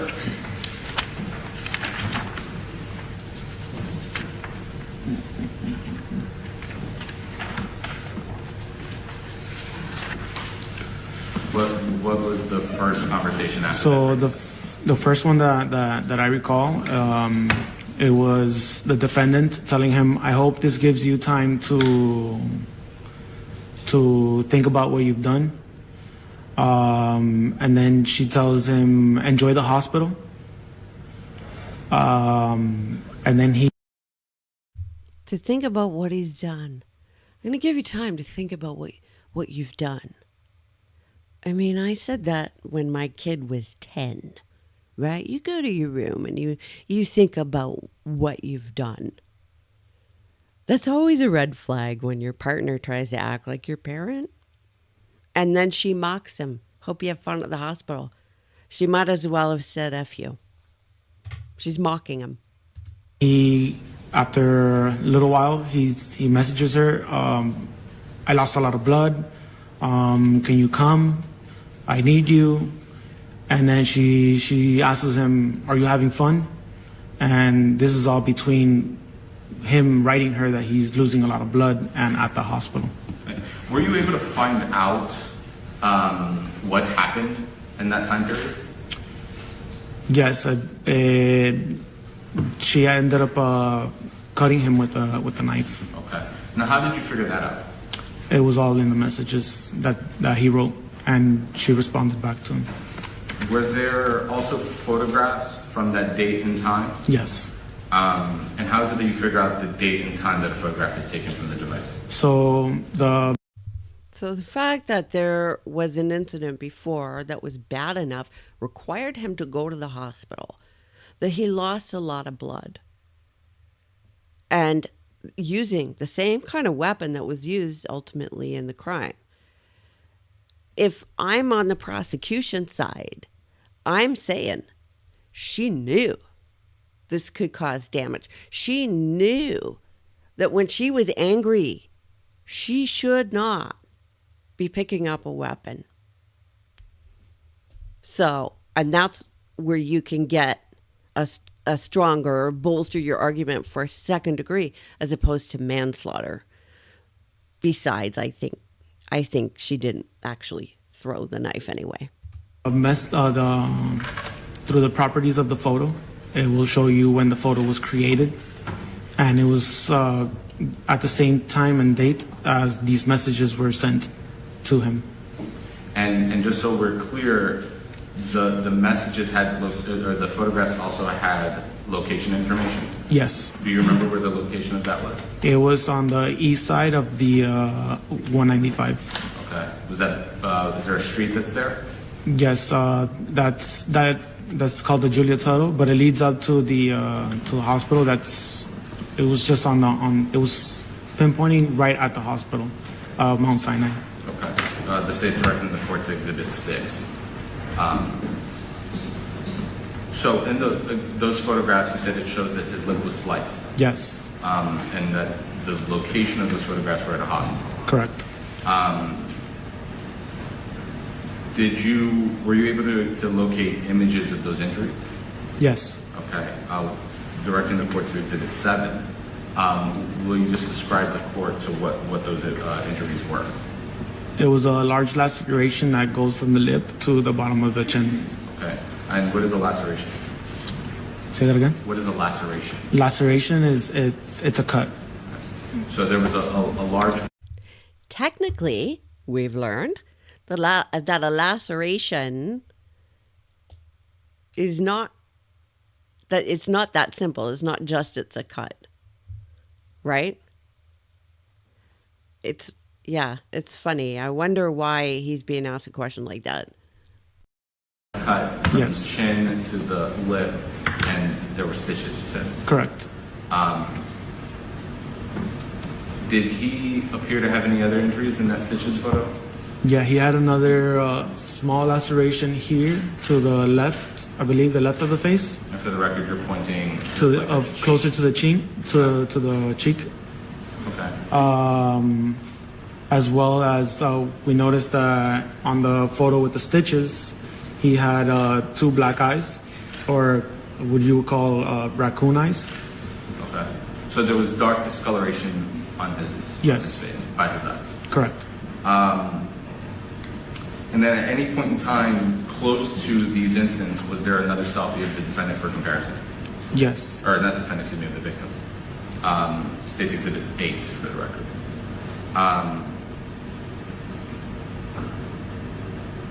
Were there more incidents documented in text messages? Yes. Okay, let's discuss February 27th and 28th. Okay. What was documented in The text message is there directing the court's Exhibit 9. Can you go back really quick? Sure, you can look at your notes.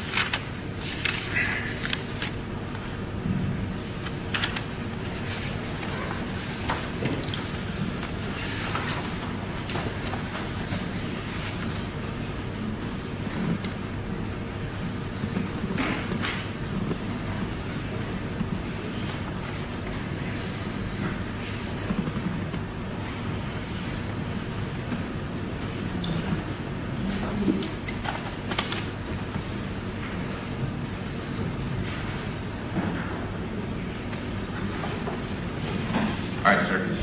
What was discussed in the February 27th and 28th text message? So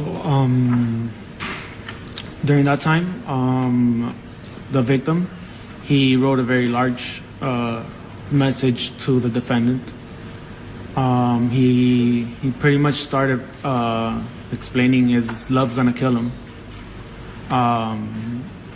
Through that message, he explained how the defendant has stabbed him several times, hit him with. What a statement. Love's gonna kill him. Wow. Wow. Prophetic. And we're hearing that a stabbing has occurred several times. She does not have an excuse. She knows she's like she is. She's done this before. This is a pattern of behavior. He wasn't doing anything to her. And so here's the history. So I'm starting to say, well, because earlier I'm thinking, well, I wonder if this could be a manslaughter, if they could do that. But this is more looking like a second degree. She could not know how dangerous it was for her to pick up a knife. She couldn't not know. The phone with other items, calls him the N-word on several occasions. And in regards to hurt him, he says that he has tried his best to work through it, and that after he goes through, after he starts his seeing a counselor, a psychiatrist, that he's gonna leave her. But then he also went into explaining that if she was still willing to work through it, that he would still want to work through it.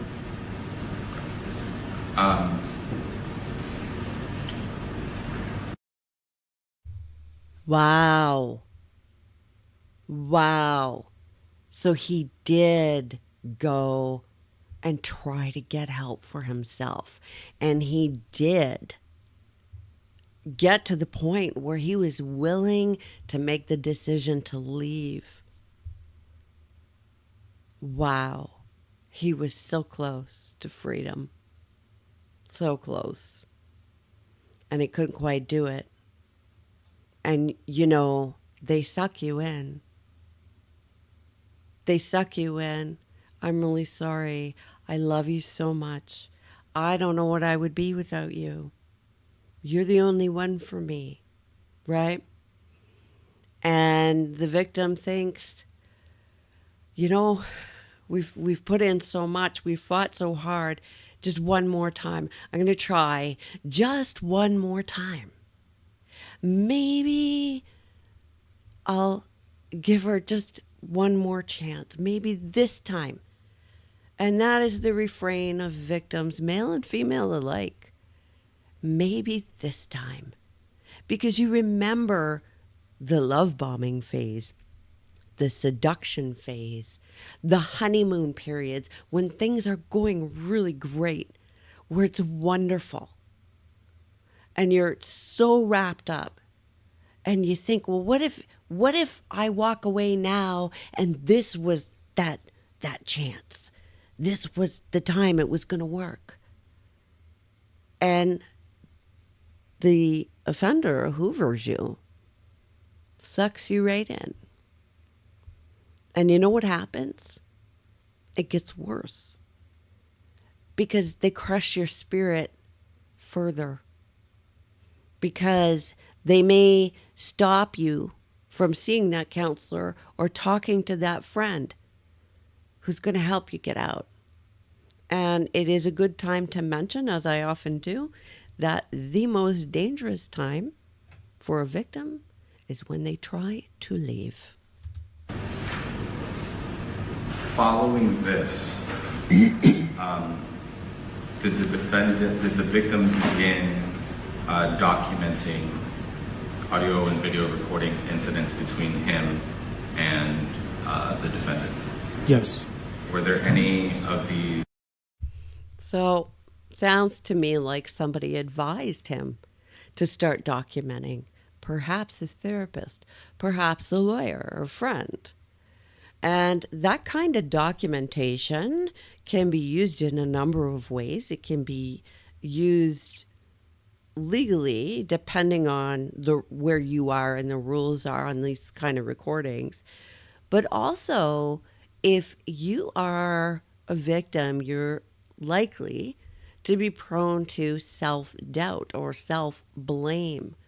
And having somebody actually see a video or hear an audio of the incident can really help, because all of you listened, you saw the elevator video, and I think we listened to one interaction where she's screaming at him, like, find my phone, charge my phone, this sort of thing. And all of us had the same response. Are you kidding me? She, what? Right? How does anybody treat anybody like that? But when you're in it, you feel like it's your fault. You feel like you deserve it. And you're trying to fix yourself and change. So a therapist could listen to that and say, here's what's happening. And guess what? It's not your fault. So that kind of documentation doesn't hurt. Documented incidents before this text message, this lengthy text message. By that I mean secret recordings, right? He started secretly recording her. Yes. Prior to this text message, did he secretly record her? Yes. Okay. He did? Yeah. Okay, when did he secretly record her before this? I can't remember the dates. Okay. After this date, for certain, he did. Actually, let me review real quick. Sure, go ahead.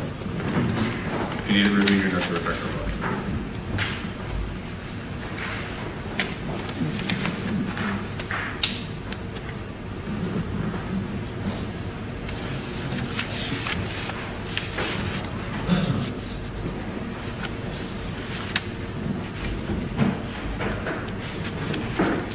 I don't have those with me right now. Can people in the chat remember that other people watching, whether they're watching on replay or whether they're chatting now, many of them have suffered DV.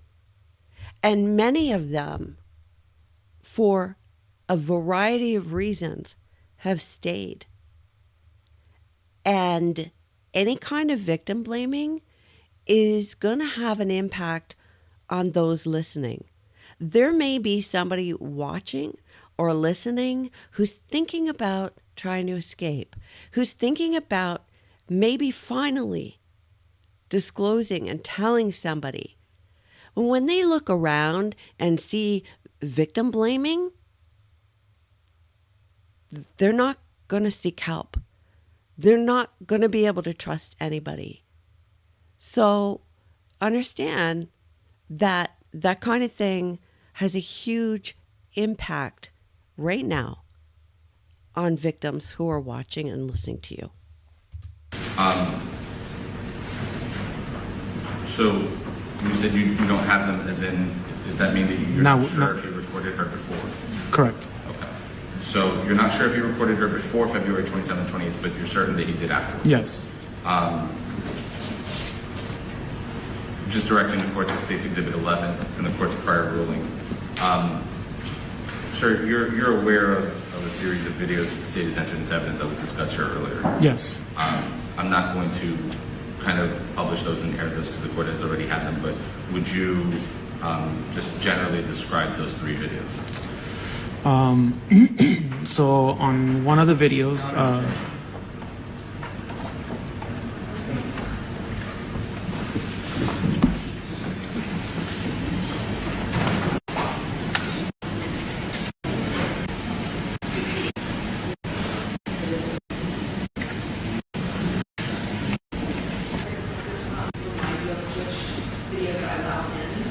okay.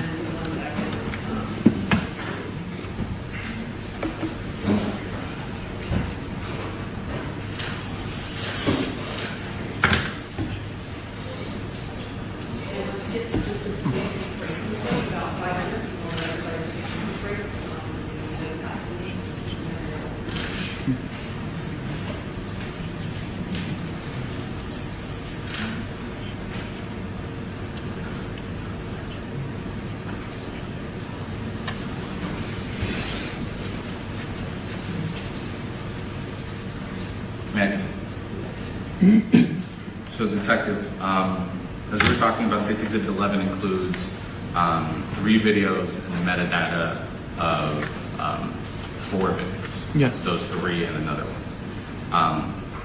Again, the court has State's Exhibit 11, but for purposes of our record, will you just describe generally the 3 videos that were entered in State's Exhibit 11? So one of the videos, they're in the lobby, and the victim had just explained to her, like, why are you hitting me? You shouldn't. You can't be hitting me like that. And then she lowers her voice, and tells them, "Shut the fuck up, bitch." And then he continues to ask her, "Why are you doing this? Like, calm down." And that was the end of that video. The other video, she was having some sort of tantrum in the apartment and yelling to the top of her lungs.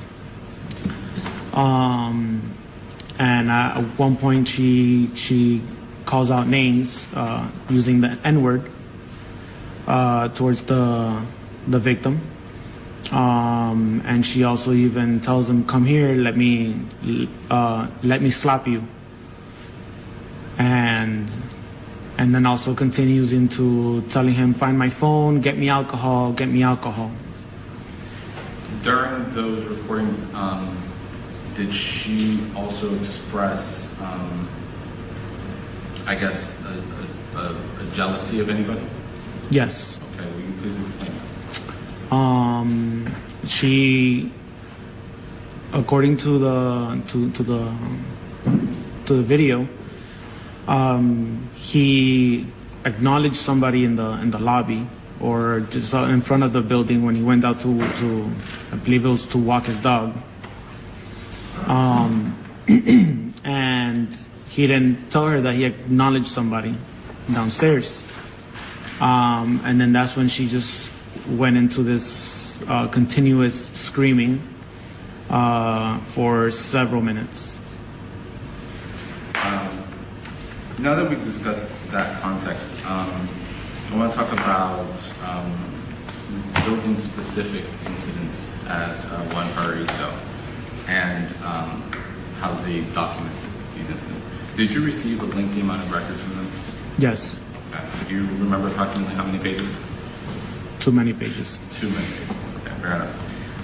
As part of that, did these reports contain with them photos, videos, audios? Yes.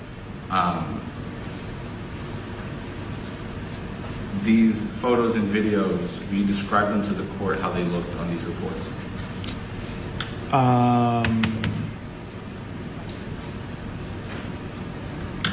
No, I can't remember too much about the Sure. those records. Were these videos and photos and audio recordings, were they original or were they like pictures of videos and things like that? If I remember correctly, they were original from the actual video. Okay. And are you referring to a February 21st incident? Yes. Okay. Again, that's State's Exhibit 10, I'm directing the court to, but will you please describe it for the court again for our record purposes? So at one point, the defendant walks downstairs or takes the elevator downstairs. Shortly after, the victim goes downstairs as well. Several minutes later after that, the victim comes back to the elevator. It opens, it closes. I guess he went to go back to look for the defendant. Eventually they come back. She enters, and she's trying to click on her floor, but she can't because she doesn't have the key fob. So the victim comes in. He's trying to put on the key fob, and she begins to attack him, pull his hair. She at one point tries to swing at him with the closed fist. So he ends up kind of like holding her down so he can use the key fob and go back upstairs to their respective floor. Let's parse that through. You mentioned earlier about having received the key fob and directing the court to Exhibit 13. How many key fobs did that apartment have? 2. Okay. Do you recall which one was Christian's? Yes. Okay. Which one was Christian? Christian's is the one that ends in it's 01027. And then and that's the serial number. Yes. Okay. What was Courtney's key fob? It was 01058. Okay. How can you tell which one's key fob was whose? So the defendant's key fob has been inactive because she lost it, and it's been inactive since as of, I believe it was March. So February 21st, she still had it. Yes. And how? So you know that video we saw of them in the elevator? And some of us thought she was actually holding the door for him. Well, you can't say he was chasing her or stalking her or anything like that. She needed him to come into the elevator because she couldn't operate that elevator without him. She didn't have her key fob because she's so responsible, she lost it. So, you know, any suggestion that he was bothering her or following her or she didn't want him in there goes right out the window here. She needed him in there to use his key fob. How do you know that she lost it? Was that a message? It was in some of the messages. Okay. So both Christian and Courtney had key fobs. Yes. And so she lost it, you said March 20? Yes. Or rather, March of 2022. Jesus, I'm losing myself. March of 2022. So February 21st, 2022, she still had the fob. Correct. Let's walk through that video. When she enters the elevator right before Christian does, is she holding the door or is she trying to close the door? She's trying to close the door. Okay. At any point does she put her hand over the door? Just before he made it. Okay. So she had. Okay, I have to take back everything I said because he's saying she's trying to close the door. So I'm wrong. Her hand over the door right before he entered. Yeah, right before he entered, she put her hand through the door, or on the side of the door, so it can stay open as he walks in.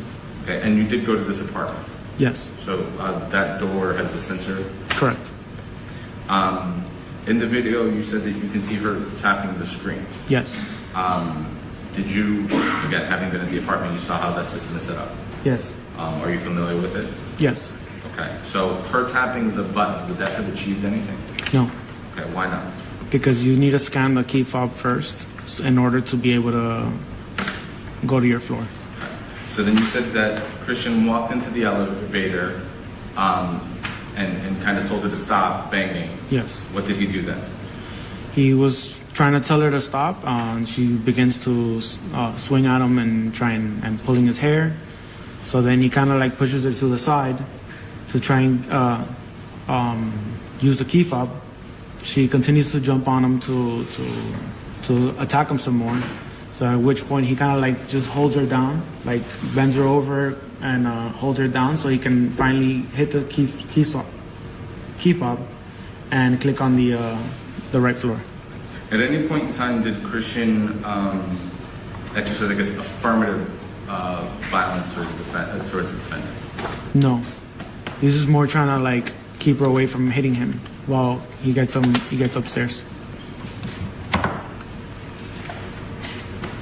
Now, date of incident, you received the surveillance video too from the building.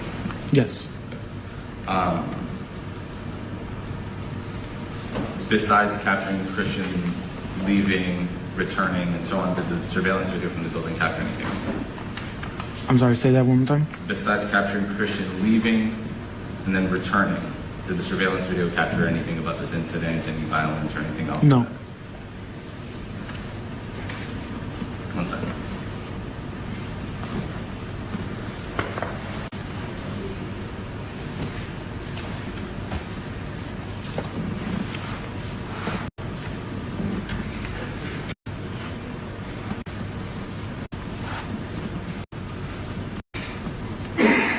My question would be whether the court wants me to go into that now or wait.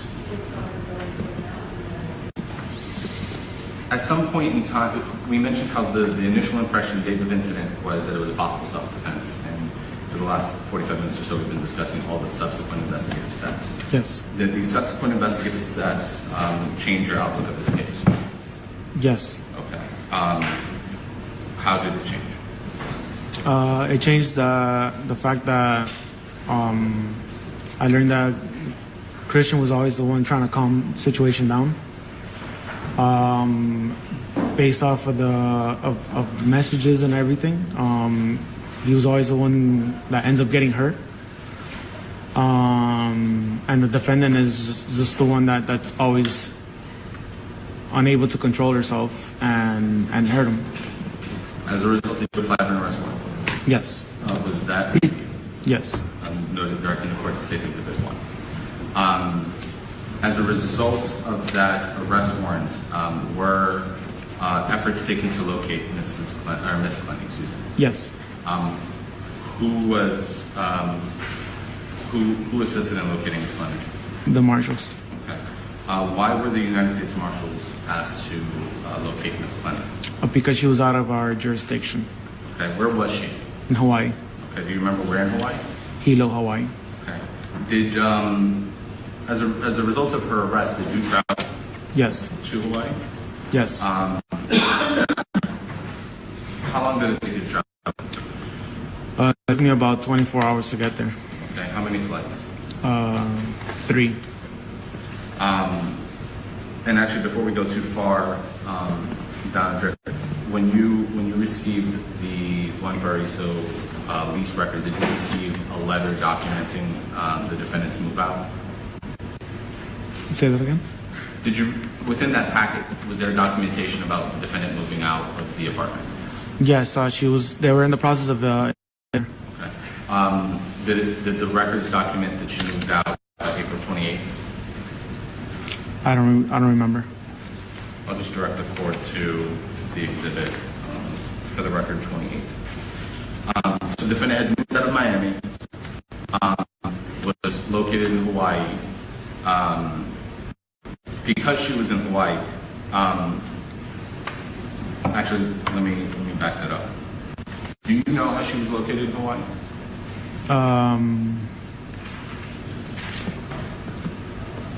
No, not really. So she was located in Hawaii, was apprehended in Hawaii and extradited to Miami. Did you, I guess, as a result of this investigation, were there subpoenas that were prepared obtaining the defendant's financial records? Yes. Okay. Let's discuss those financial records. Have you reviewed them? Yes. Okay. Directing the court to the financial records, which I believe are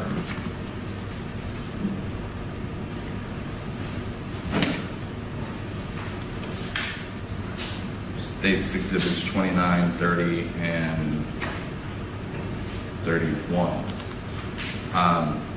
Did you at any point in time get a chance to review those records? Yes.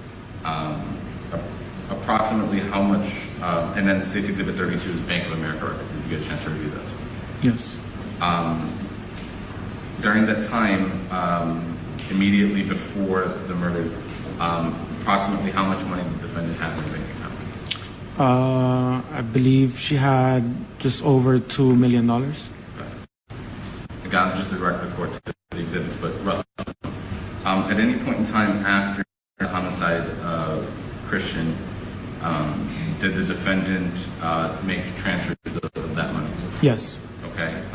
Please tell the court.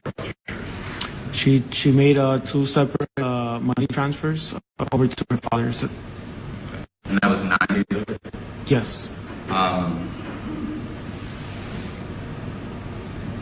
Did she make any other transfers after that, if you recall? I don't recall.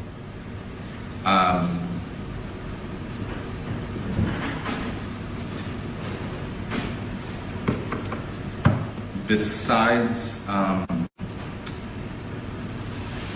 those large wire transfers, and we discussed briefly earlier, we discussed the defendant's criminal history. Yes. Will you please tell the court the defendant's criminal history, directing the court to Exhibit 25? Well, she has the battery out of Las Vegas, Okay. and then she has DUIs out of Texas, and then I believe also out of California. So she's criming in multiple states. They're showing she has, first of all, the means to travel around. She does travel around. It's not a problem for her. And she's wreaking havoc wherever she goes. Yeah, Caleb, she had $2 million. Did the defendant, so let's talk this through, right? So she has a 2015 DUI from Texas, and then you said it's something from California. Yes. Was the California case, did she pick up that case while the DUI was pending, the first one? Yes.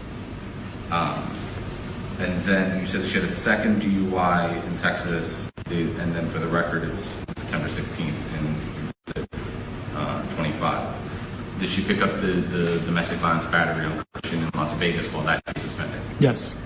Do you know if 2020 DUI is still pending in Texas? I believe so. And do you know if the defendant has a warrant for that case? Yes.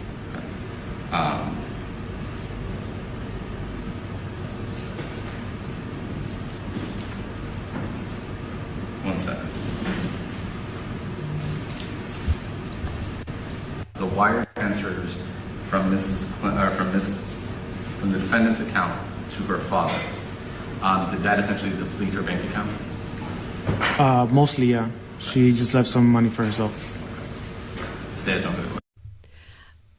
Caleb is making a good point. Why the heck is she behind in rent with that kind of money? Yeah. Yeah. Mostly, yeah. She just left some money for herself. There's no good question.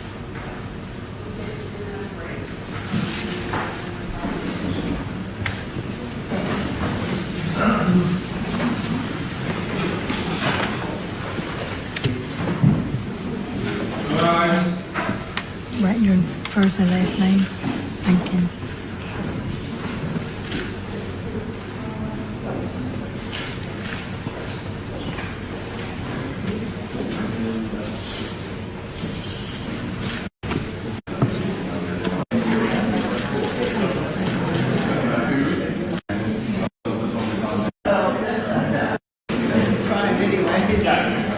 I think they're taking a break at this point.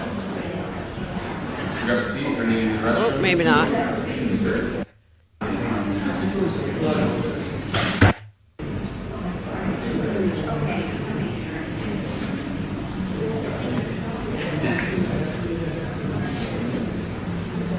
Okay, you know what? We've been at this a long time, and this prosecutor's a bit hard to listen to.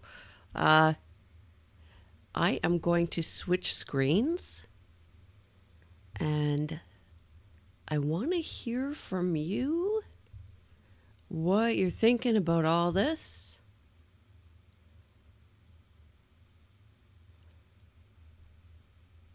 So, yeah, she gained a lot of weight. I think prison is not, or jail is not exactly the healthiest place to be. Plus, she can't do any substances that might suppress her appetite, right? So, that's going to make a difference. You guys are talking about Florida. Yeah, well, she's from Texas.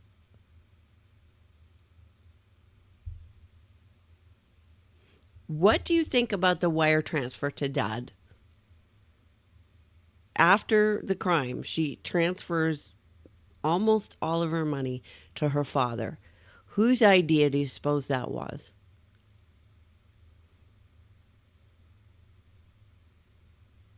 Anybody?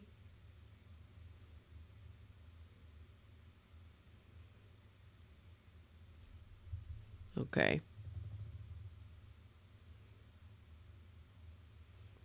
All right. I think we're going to. Oh, Mace is saying, I wonder if mommy and daddy ever tell her no. And if so, how does she react? Actually, that is an interesting question. And what's interesting, Mace, is the tail end of your question. If mom and dad say no, how does she react? I kind of want to start like a pool, like a betting pool. Because if we ever find out, I don't know, we could bet potato chips or something, like not real money or anything, but I'm willing to bet that she can't handle no, right? Although, dad seems very much, somebody earlier, I think it was Carla, said, enmeshed. So there's some of that, but she does rebel. So he may have figured out how to get her under control, but he can't follow her everywhere and control her out in the world. And that's a problem. She's not equipped to deal with real life and real people. So interesting dynamics. And the other thing with BPD is there's this, this fear, intense fear of abandonment, but also a fear of enmeshment. And so it just seems, to somebody viewing it from the outside, it seems so contradictory all the time.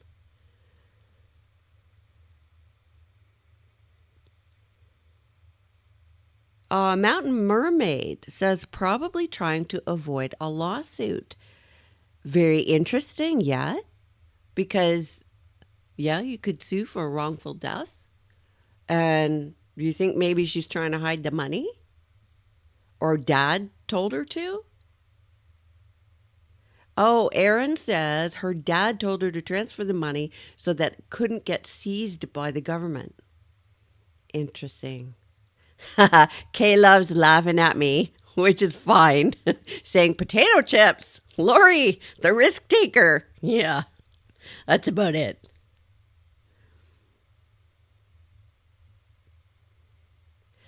Christine says one lawyer mentioned money may be at risk. Interesting. Oh, William Carl is saying, did the parents control her or vice versa? That is very interesting. Yeah, I don't think the dynamic is as simple as I want to, or the way I say it. I think that's a good point. I don't think it's that simple. I think with this kind of personality, I mean, everybody around them has to respond somehow, right? It's so over the top and chaotic.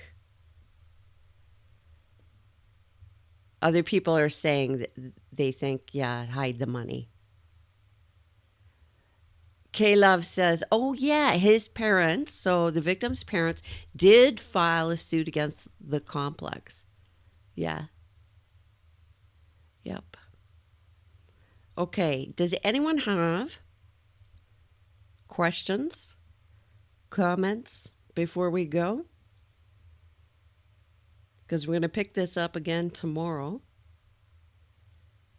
Christine says she probably still had money coming in from OnlyFans. Yeah. And that's the other thing. Well, her account is depleted. So even if dad was going to control the money and not let her have any, she can very quickly and very easily make more from anywhere in the world. So I think the prosecution already has the grounds covered to deny a bond. Right? She's a flight risk. She exhibits a pattern of behavior that is a risk to the community. There's a substantial likelihood that she'll commit further offenses. I don't know. It just seems like a no-brainer, but sometimes I think people should stay in custody and they get let go. Okay, guys. Thank you all for coming. I'm going to head out now. I will see you tomorrow at, I think I set it for 11 a.m. Toronto time. And hopefully I'll see you then and we can continue watching. Trust your gut. See you tomorrow.